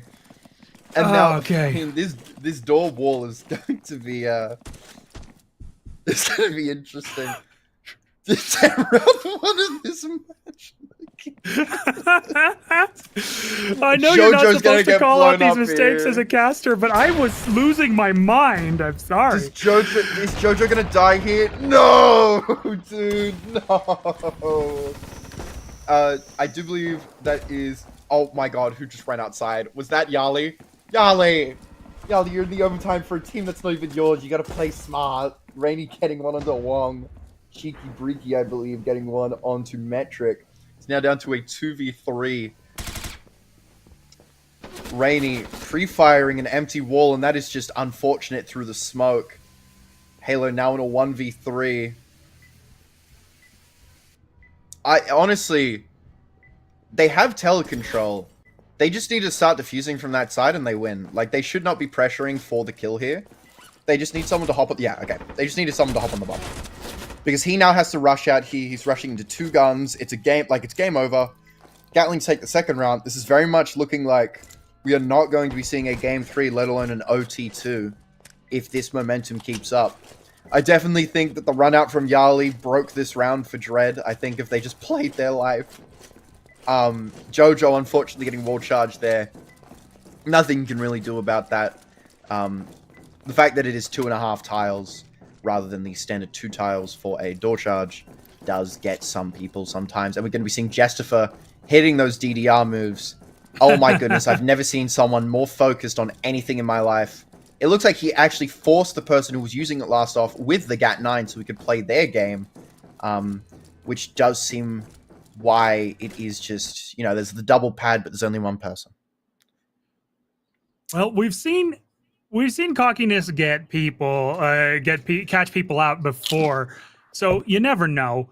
But it does look very good for Gatlings at the moment. Dread was really pulling ahead there for a moment, but Gatlings is coming back with a vengeance again.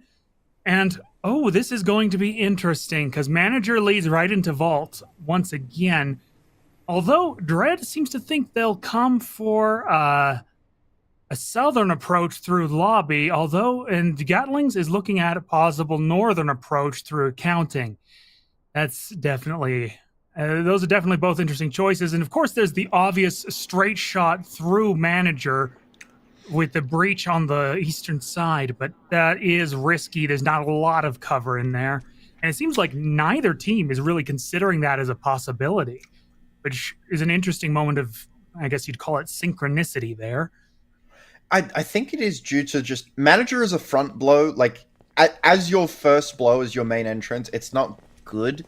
You would only really blow it if you were going to like if you were double blowing and you got Manager and accounting and you got the button and then you just late blew Manager to get straight into the vault. I mean, that's really the only time you do it. I'd also see people maybe kicking the red door and sitting outside to hold a longer angle onto anyone running through servers or security to try and stop the defuse.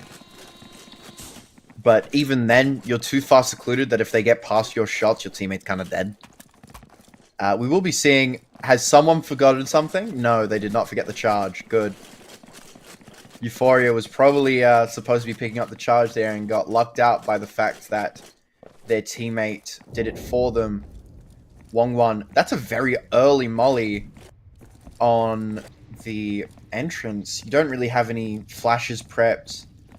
Nothing too substantial, and I mean, I believe that is Yali sitting in Teller with the Legros watching that entrance door as we see the accounting get blown.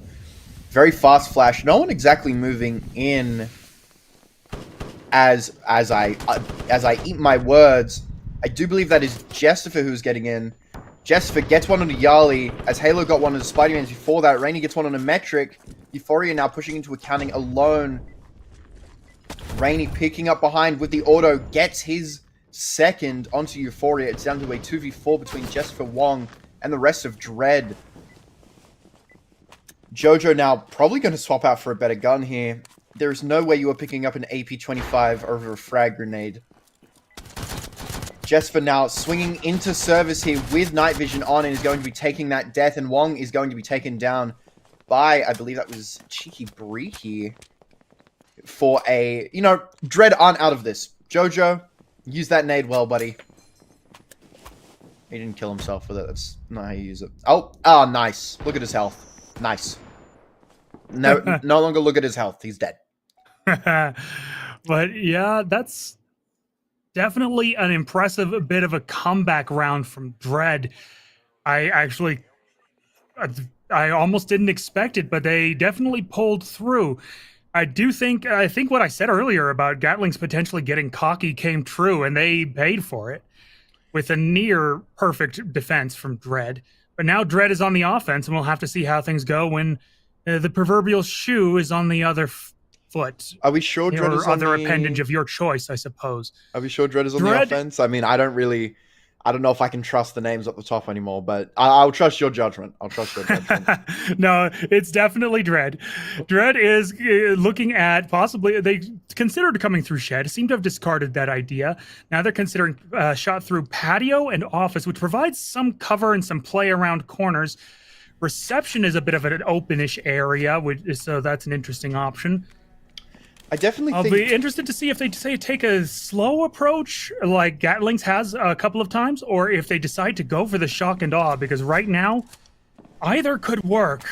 It's just so touch and go. It's hard to tell. It looks like they're going to be going for the same torch onto the office windows just for a faster push. But my ideal is, you guys still need to take the bottom side of crates. And I mean, if they take brick house first and they go through kitchen, no matter what, you're still sort of having to run back onto yourself. So whether they split people, they send 3 for the button and 2 to get the vault, to stay back and continue holding that space that they've taken. It really comes down to the mid round here for Dread, I believe. I mean, they need to win 3 on the spin to actually win this overtime, and they need to win 2 to guarantee a tie. At this rate, I am probably actually expecting a tie more out. But we will see here as Spider-Man takes the first shots from someone. I tried looking up at the guns and thought someone picked up a black tar. No one did. It's 4 APs. I'm assuming Jojo, since he had to reload. That's a nice deep molly. Halo getting into crates, though. Gets his first on a metric. He's going to continue swinging here. Swing onto the one in kitchen. That's Jestifer. He gets the button early. That's a nice 2. He's going to be kicking into kitchen here. He's going to be playing very fast. Maybe he knows that they're all just in construction? Jojo getting a fight with Euphoria here in accounting, and he barely cleans that one up. That was definitely losable, especially when you have 2 flashes in hand. Use your flashes, guys. Sprayed down from outside. Halo gets his 3rd. Halo gets his 4th. That's a 4K for Halo, and that's a 2nd round to Dread. Now they just need to... that was... one thing that was very lucky for Dread, actually, was getting that early pick on Jestifer. Well, those 2 early picks in general, but Jestifer, like we said, a bit of a standout player, so crushing him early really helped their chances, and then they just kept up the momentum. Like you said, 4K for Halo, I believe it was. Yes. Very, very good round, and now Dread is getting some of that defender gear, which... that's going to be a bit of an advantage for them. I mean, it's completely flawless round as well. No one died. Yeah, no one is dead here. Round. I will say, Halo had a very kills. No, there weren't. No team kills. I'm very surprised actually that there's been no team kills. I'm surprised there was a UAV there were a few kill in the before first match. Kill. Yeah, I mean, I wasn't here for that. I didn't need to be here for that. I wish I was. I will say, Halo had... I think he either wins that round or he loses that round for his team with that push that he had. He needed to get out of the molly, which I respect. But he does run directly, just dry into crates with no teammate.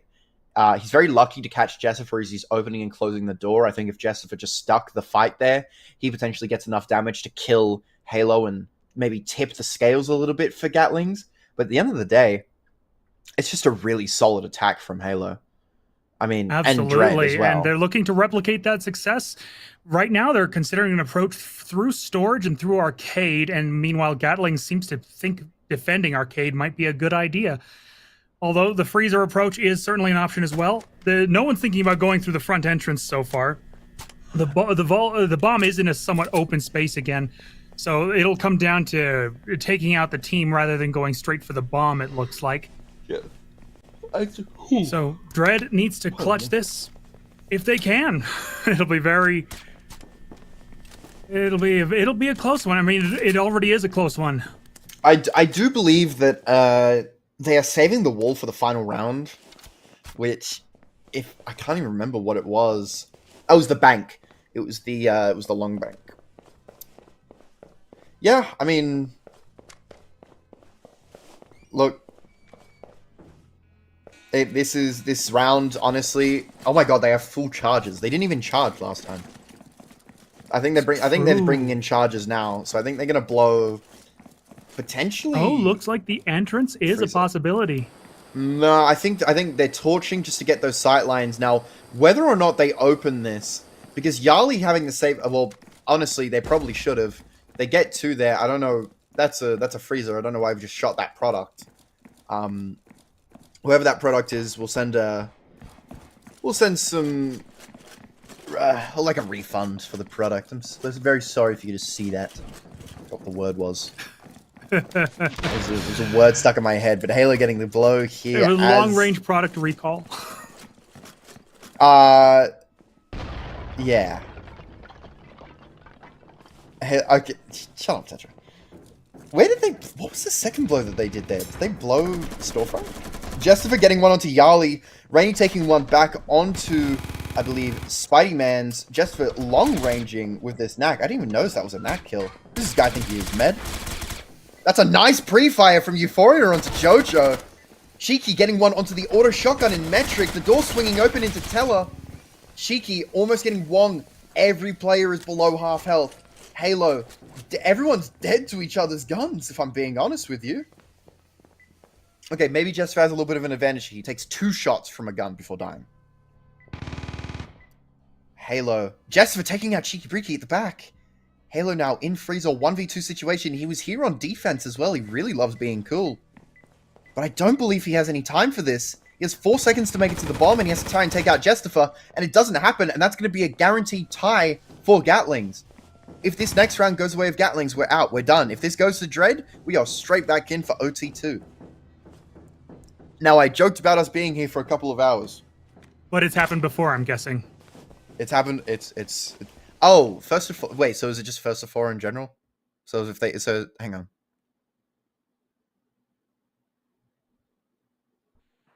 Yeah, my brain is not switched on for this, I think. I thought they had to win 4 in one unranked game, or are they just winning 4 rounds over how many it takes?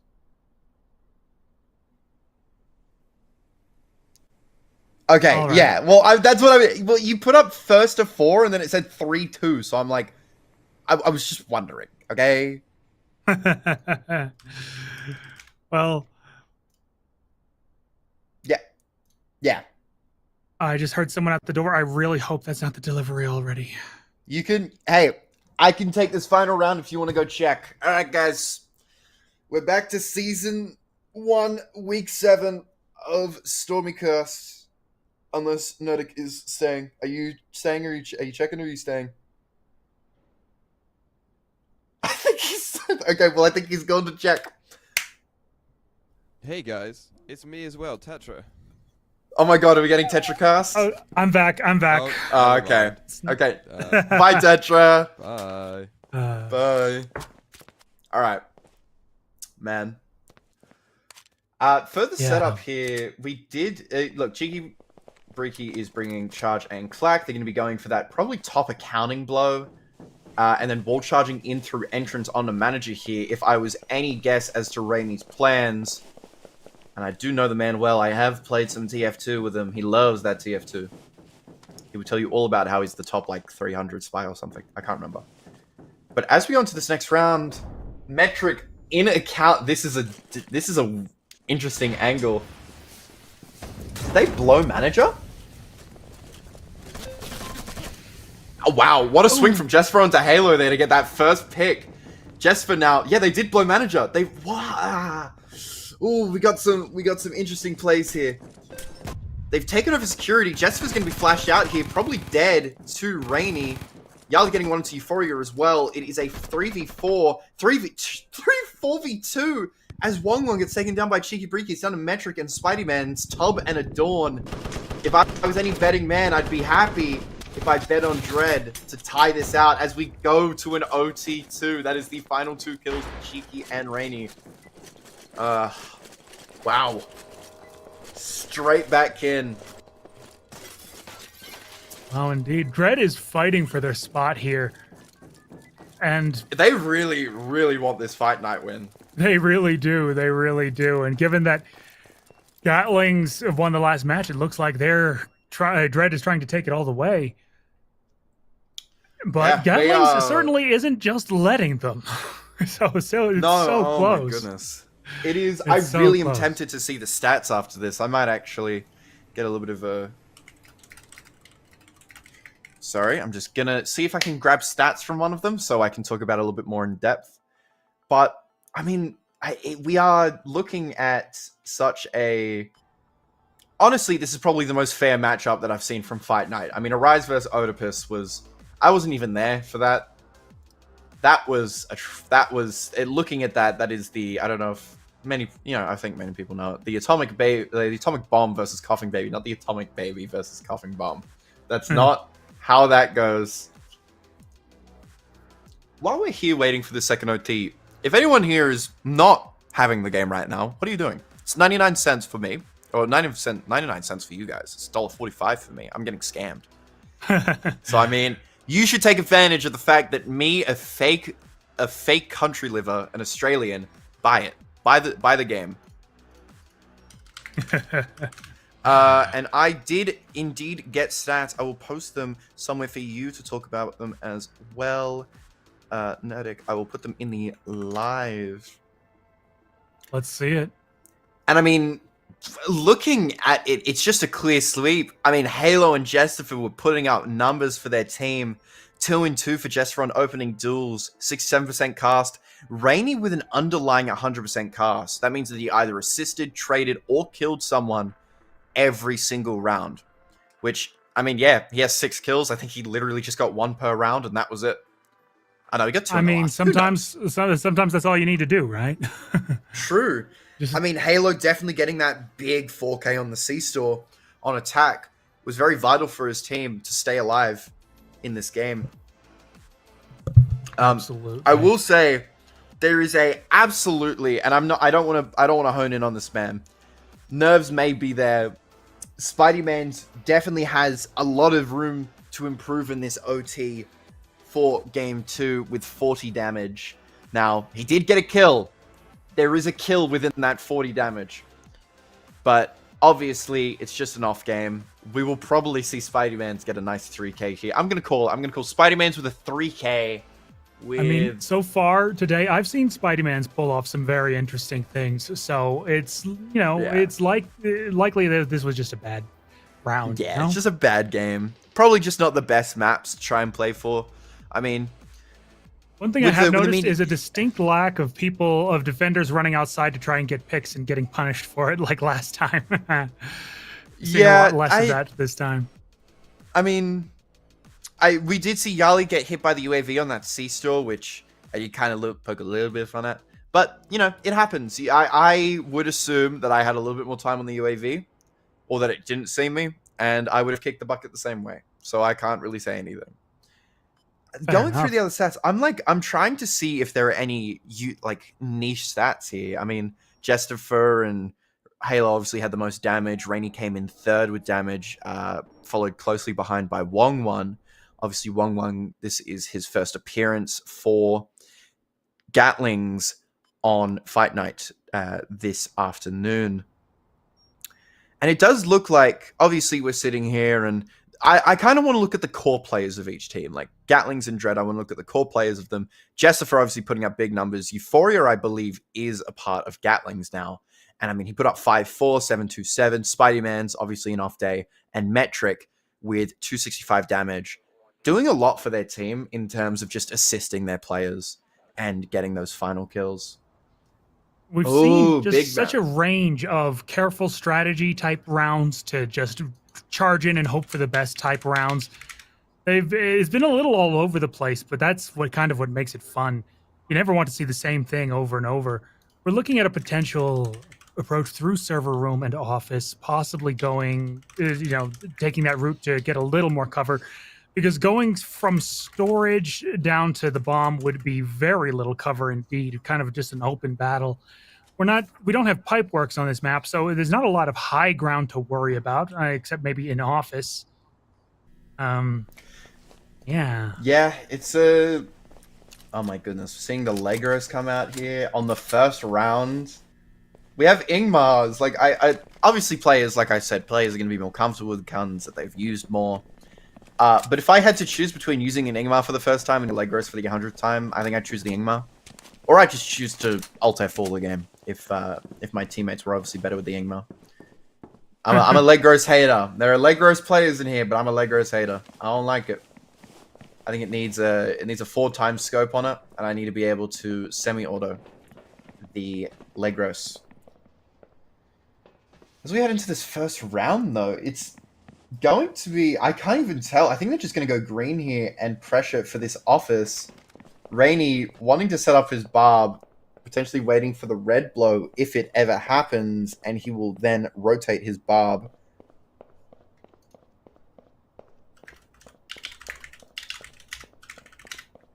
I see Yali there with the sniper trying to get the very, very peakiest of angles. Yeah, they are definitely scrounging for that final. They want another pick here. They want one, and Jestifer is just getting active with the Black Tar. He almost gets sprayed over the top. They don't have a nade to clear these barbs, which is, I mean, maybe a miscommunication there. Maybe someone said they were going to bring it and didn't end up bringing it. I do believe that's Rainy down to 1 HP, though. Double dinked by Jessifer, saved by the wall bang on the office desk. They still need to get through this barb, though. As we see 2 in servers taking that space. Halo now getting away from those shots. Rainy trying to get as much use out of his life before he dies, being on 1 HP. Yali absolutely sniping Metric up in office. Euphoria getting the first, I think that's the first TK of this second game. Euphoria getting one onto Rainy as well. Wong getting Jojo. And then Chikibriki getting 2 here. This is a 3v1 for Dread. 1 flash to come out. Spidey-Man's throwing it deep, wanting to get that long angle. But he might be dead to... He is dead to Toxic here, and that's going to be the first round of Dread.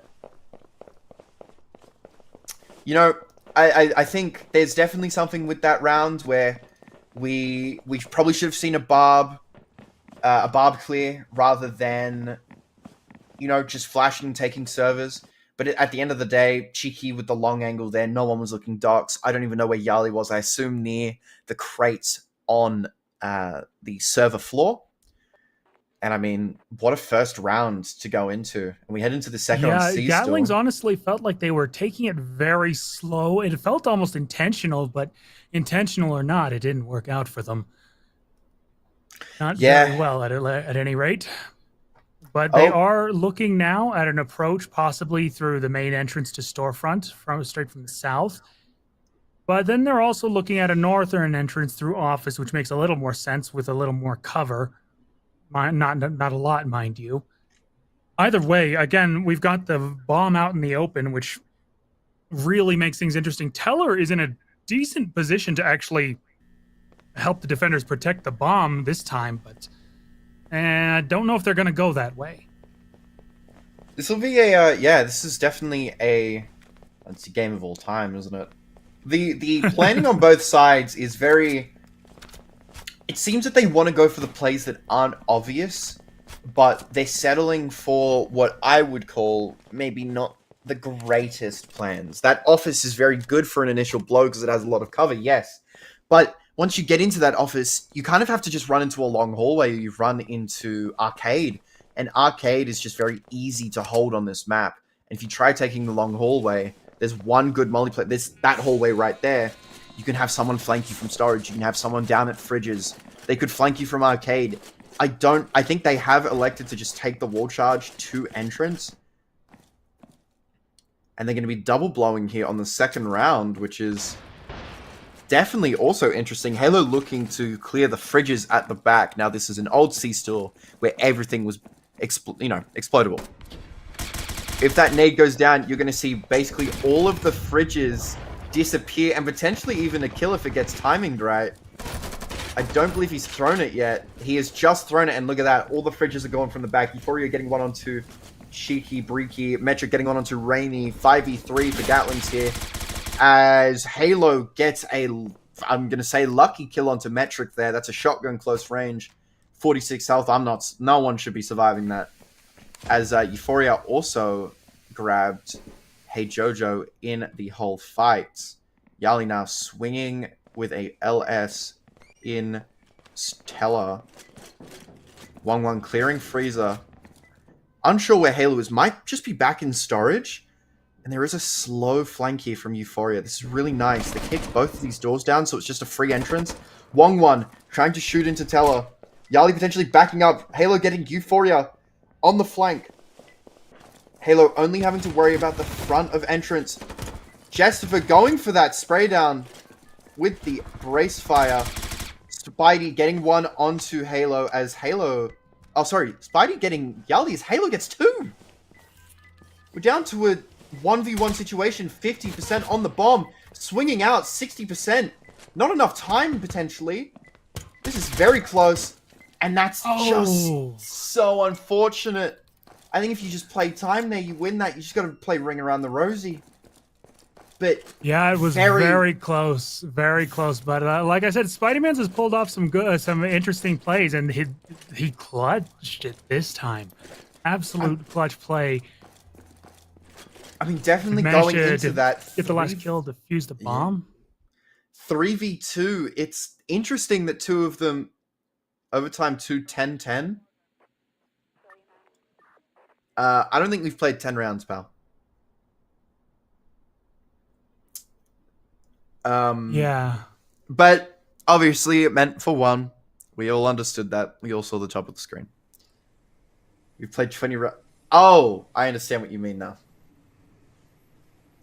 Yeah, this is we are getting to we are actually getting to Mos Eisley tempo territory here with the ties. If they tie this again, we are actually going to be at the same point. I believe the only game to go on longer than this, or the tempo Mos Eisley one, was Season 6 Grand Finale, which went on for about 5 hours. I don't know how you sit here and play the game for 5 hours, but best of luck. This front blow is... Rainy has a lot of experience on this map. He knows that there's a top angle on that hallway to see entrance. There's a little bit of a jump spot that leads into a head glitch. Though it does look like they're setting up for the Flogel on loans as well. It won't be useful as Gatlings is heading for this entrance blow. What do you think going into this third round, final round of this set? Who do you think is going to pull away here, and do you think they keep their lead? Do you think they end up winning? I'm going to sound like every sports commentator ever, but it's impossible to say, Stormy. There's so much at play, and both teams are going nuts. They make some mistakes, but they seem to take almost an equal amount of turns making mistakes. So it's very, very tough to say who's actually going to swing this. It all depends on. I'd say it all depends on how well Gatlings can rush this particular map, because right now Dread is they're playing like maniacs too. I'm saying literally nothing. I'm saying nothing that everybody doesn't already know, and that's a fact. But I will say that this slow approach is definitely a change. Oh, of pace. wow. Yali getting one already, and that's a trade out. That's actually pretty nice for the side of Gatlings here. I mean, honestly, as well for Dread, they take away 150 health from the health pool. They lose 100. Euphoria getting well into Halo. Jojo swinging late into Teller, getting traded out. That's a shield in his face. Jojo getting the shield on Metric, potentially not getting away here, but it does look like he is going to sprint. He is still in Teller, whether Euphoria's noticed that or not. Jessica does take out Hey Jojo, though. 2v3 situation. Euphoria 1 HP, basically a 2v2. Cheeky, Breaky, and Rainy. Double AKs. One big, one small. Rainy saw the head. Peeks into the Saber. He gets some nice shots off. He's only 2-tap. He only needs to hit 2 more shots into the Saber and he wins. And he gets 1 down on Euphoria and he keeps spraying for the transfer and he still gets Jessica after spraying. He's down to a 1v2 for Spidey-Man. He's going to try and torch this security. But he's getting chased out through the back. Spidey-Man should take away this fight here. But it's Dread taking away the victory. What a strong start for Gatlings, but Dread just cleaning up in the end. What a double from Rainy on that Loans desk. Holy. Yeah, like I've said, Dread has looked down and out like more than once in these last couple of matches, but then just immediately turned things around in ways you wouldn't expect. And Gatlings has done the same. And that's why you sit here and ask me, "Oh, who do you think's gonna do it?" I just go, "I don't know." I couldn't possibly tell you. It all comes down to luck at this point, because they are, as Fellow mentioned at the very beginning of the stream, very evenly matched, which has made it very close. It looks like Dread is considering, was considering an approach through the server farm, and now they're also looking at an approach through the dock. With the bomb, where? Oh my sorry, goodness. screen. With the bomb in the I'll be honest. Drawing what? I don't know what that's called. I just call that storage floor. I just call that crates. Okay, storage floor. Yeah, with the bomb on the eastern side of the storage floor, it's not. There's a bit of an open area, but also a bit of cover. A direct approach through docks would be the fastest way to end this round, one way or another. It depends on whether or not Gatlings can sort of run out the clock, or if Dread can really just charge in, which looks like is probably their plan. Dread are going to be going for. Remember when we commented last time and I said the Q process strat of just running in and smoking and getting on bomb? That's this. I think that's what they're going for here. That is this. That is we're going to be seeing a straight sprint. I'm not too sure if they want to do this slow, but it looks like Rainy, I think, has just started running. He said, "We've already run. It's too late. We might as well just get this down. We can't waste too much time here." There's no one around dock. They just need to get in dock here and not die to the top stairs of office, and they pretty much win. Yeah, that's about right. That's about the size of it. Cheeky getting Jessica one probably onto- going to be on sniper or something long range again. Cheeky getting one if they onto can avoid Spidey, that. and it's already diffused. It's already 70% diffused. Like, it's one. Jessica Cheeky getting another on a Jessica. That Molly's too short. Euphoria running around getting Cheeky. Halo getting Euphoria as the trade-off. And these kills are null and void as the round is already won. But Halo getting another one onto Wong. Metric jumping out to get Jojo. And as long as Metric doesn't die here, he can still save a gun. But he does get Rainy. Oh, and what a flick from Yali to end out the round. That went from like a 5v4 to 1v... Like, everyone died in the 20 seconds that the end of round timer had, which is incredible. Dread have guaranteed a tie for their second map. If they win this, we finally go to game 3. But if Gatlings pull back-to-back wins, we go to a third OT. And both teams have done back-to-back wins before, so I'm not counting Gatlings out by any stretch of the imagination. But Dread, once again, we're in a situation where Dread only has to get lucky once, and they're considering an approach, it seems, through storage, bathroom, and teller to the bomb, which would make sense because it gives a certain amount of cover. Also creates choke points, of course. Well, Gatlings is seemingly deciding to defend Freezer and Arcade. And of course, there's the frontal assault through storefront, which is an option. I'm unsure if they use their wall charge here, but they wouldn't have. It's mid-round. They could potentially use it here for storefront, but it looks like they just want to torch. So it's not horrible. It's not I see this play as an absolute win. It's, yeah, Dread could absolutely dominate here and take us into the next match, which, wow. Thank the- goodness. this this incredibly close game has been just, one nerve-wracking moment after another. And Look, guys, if you're tired of Siege overtimes, you could just play this game, where the overtimes go on forever until you actually finally win. Buy the game. It's 99 cents. Come on. We might as well do a plug here while we're still waiting for them to push in.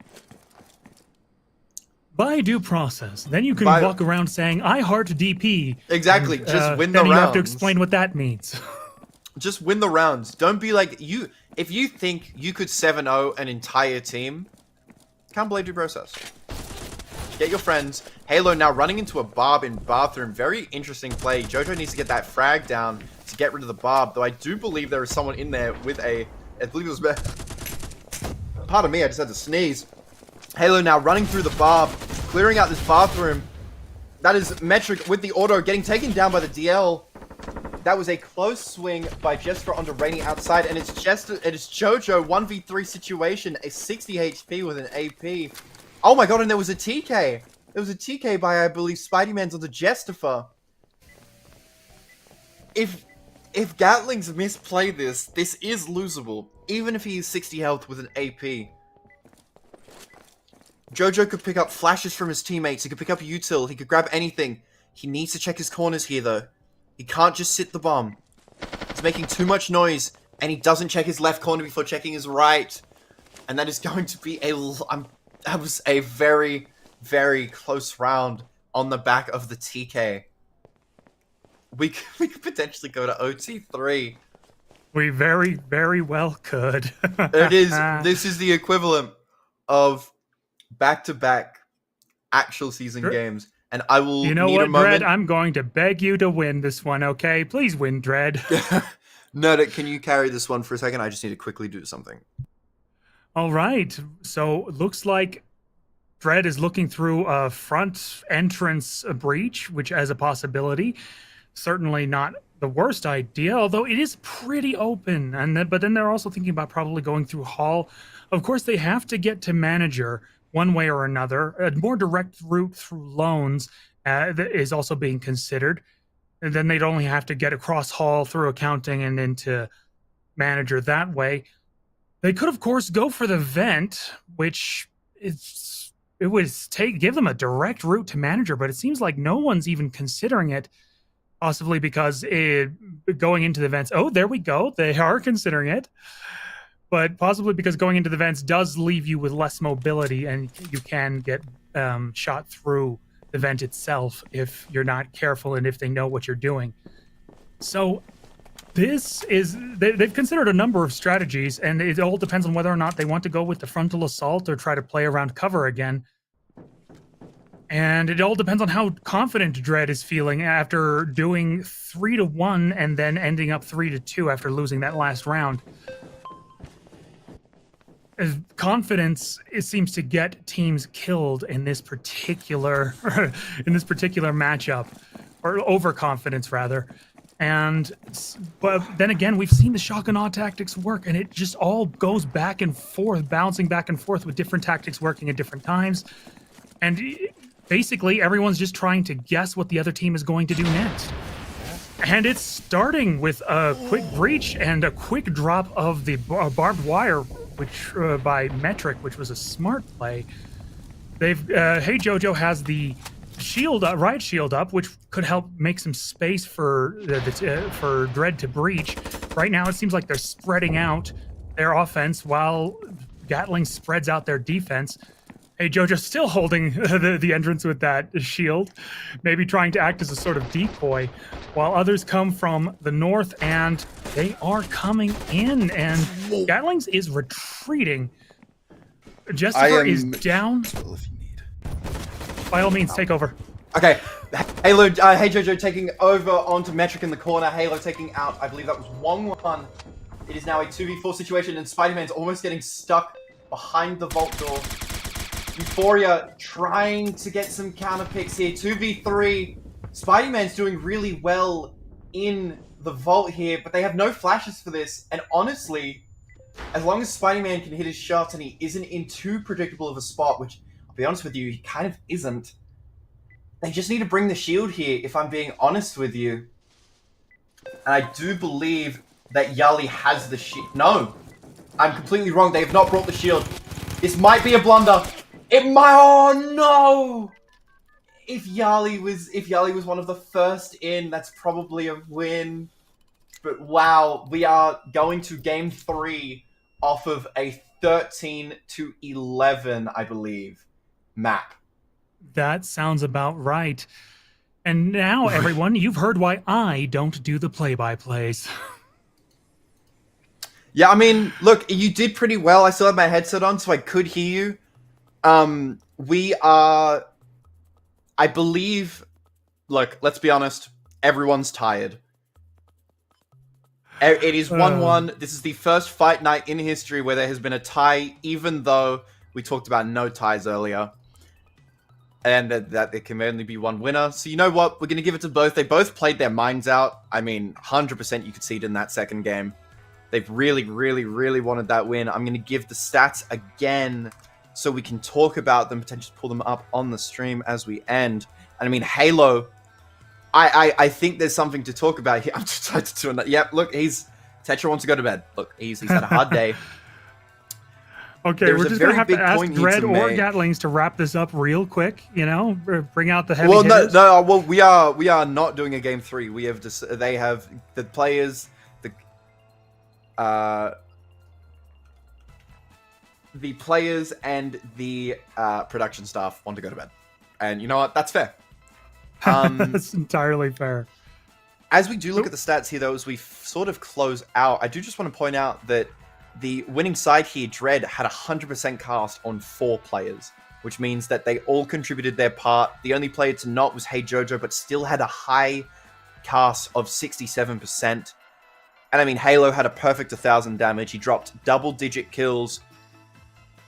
And it's interesting to see that both sides won an equal amount of opening duels. There was no differential on which team won their opening duel and how it correlated to whether they won that round or not. Because we see, obviously, 4-2, it's a big victory. But as we, you know, we're done here. We are vacating the premises. We have we have something that we need to do. We've done it What's that? 5 times already. Guys, buy due process. Get the game.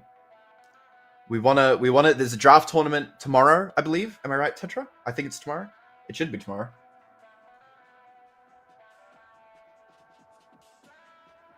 So the draft tournament will be streamed tomorrow, but it's not being streamed here. It's going to be on other people's channels. Potentially, is it just the players in the game, I assume? So obviously go check them out. We will keep you guys updated in and around the social media about who is streaming what games, whether you want to watch, you know, game 1, game 2. The due Completely process up to you. category is going to be bumping tomorrow, so keep an eye on It will be. Just keep the category open. Watch everybody. You know, support everybody. And that's it. We will see some of you tomorrow playing on other streams, and we will see some of you watching. I do believe that is us. Nerdic, do you have anything else to say? It's been a wonderful time. Again, I am so glad I got into this. And yeah, I hope you all have a wonderful day. Thank you for being here. I have been Nerdic. And I've been Stormy. Good night. Good night.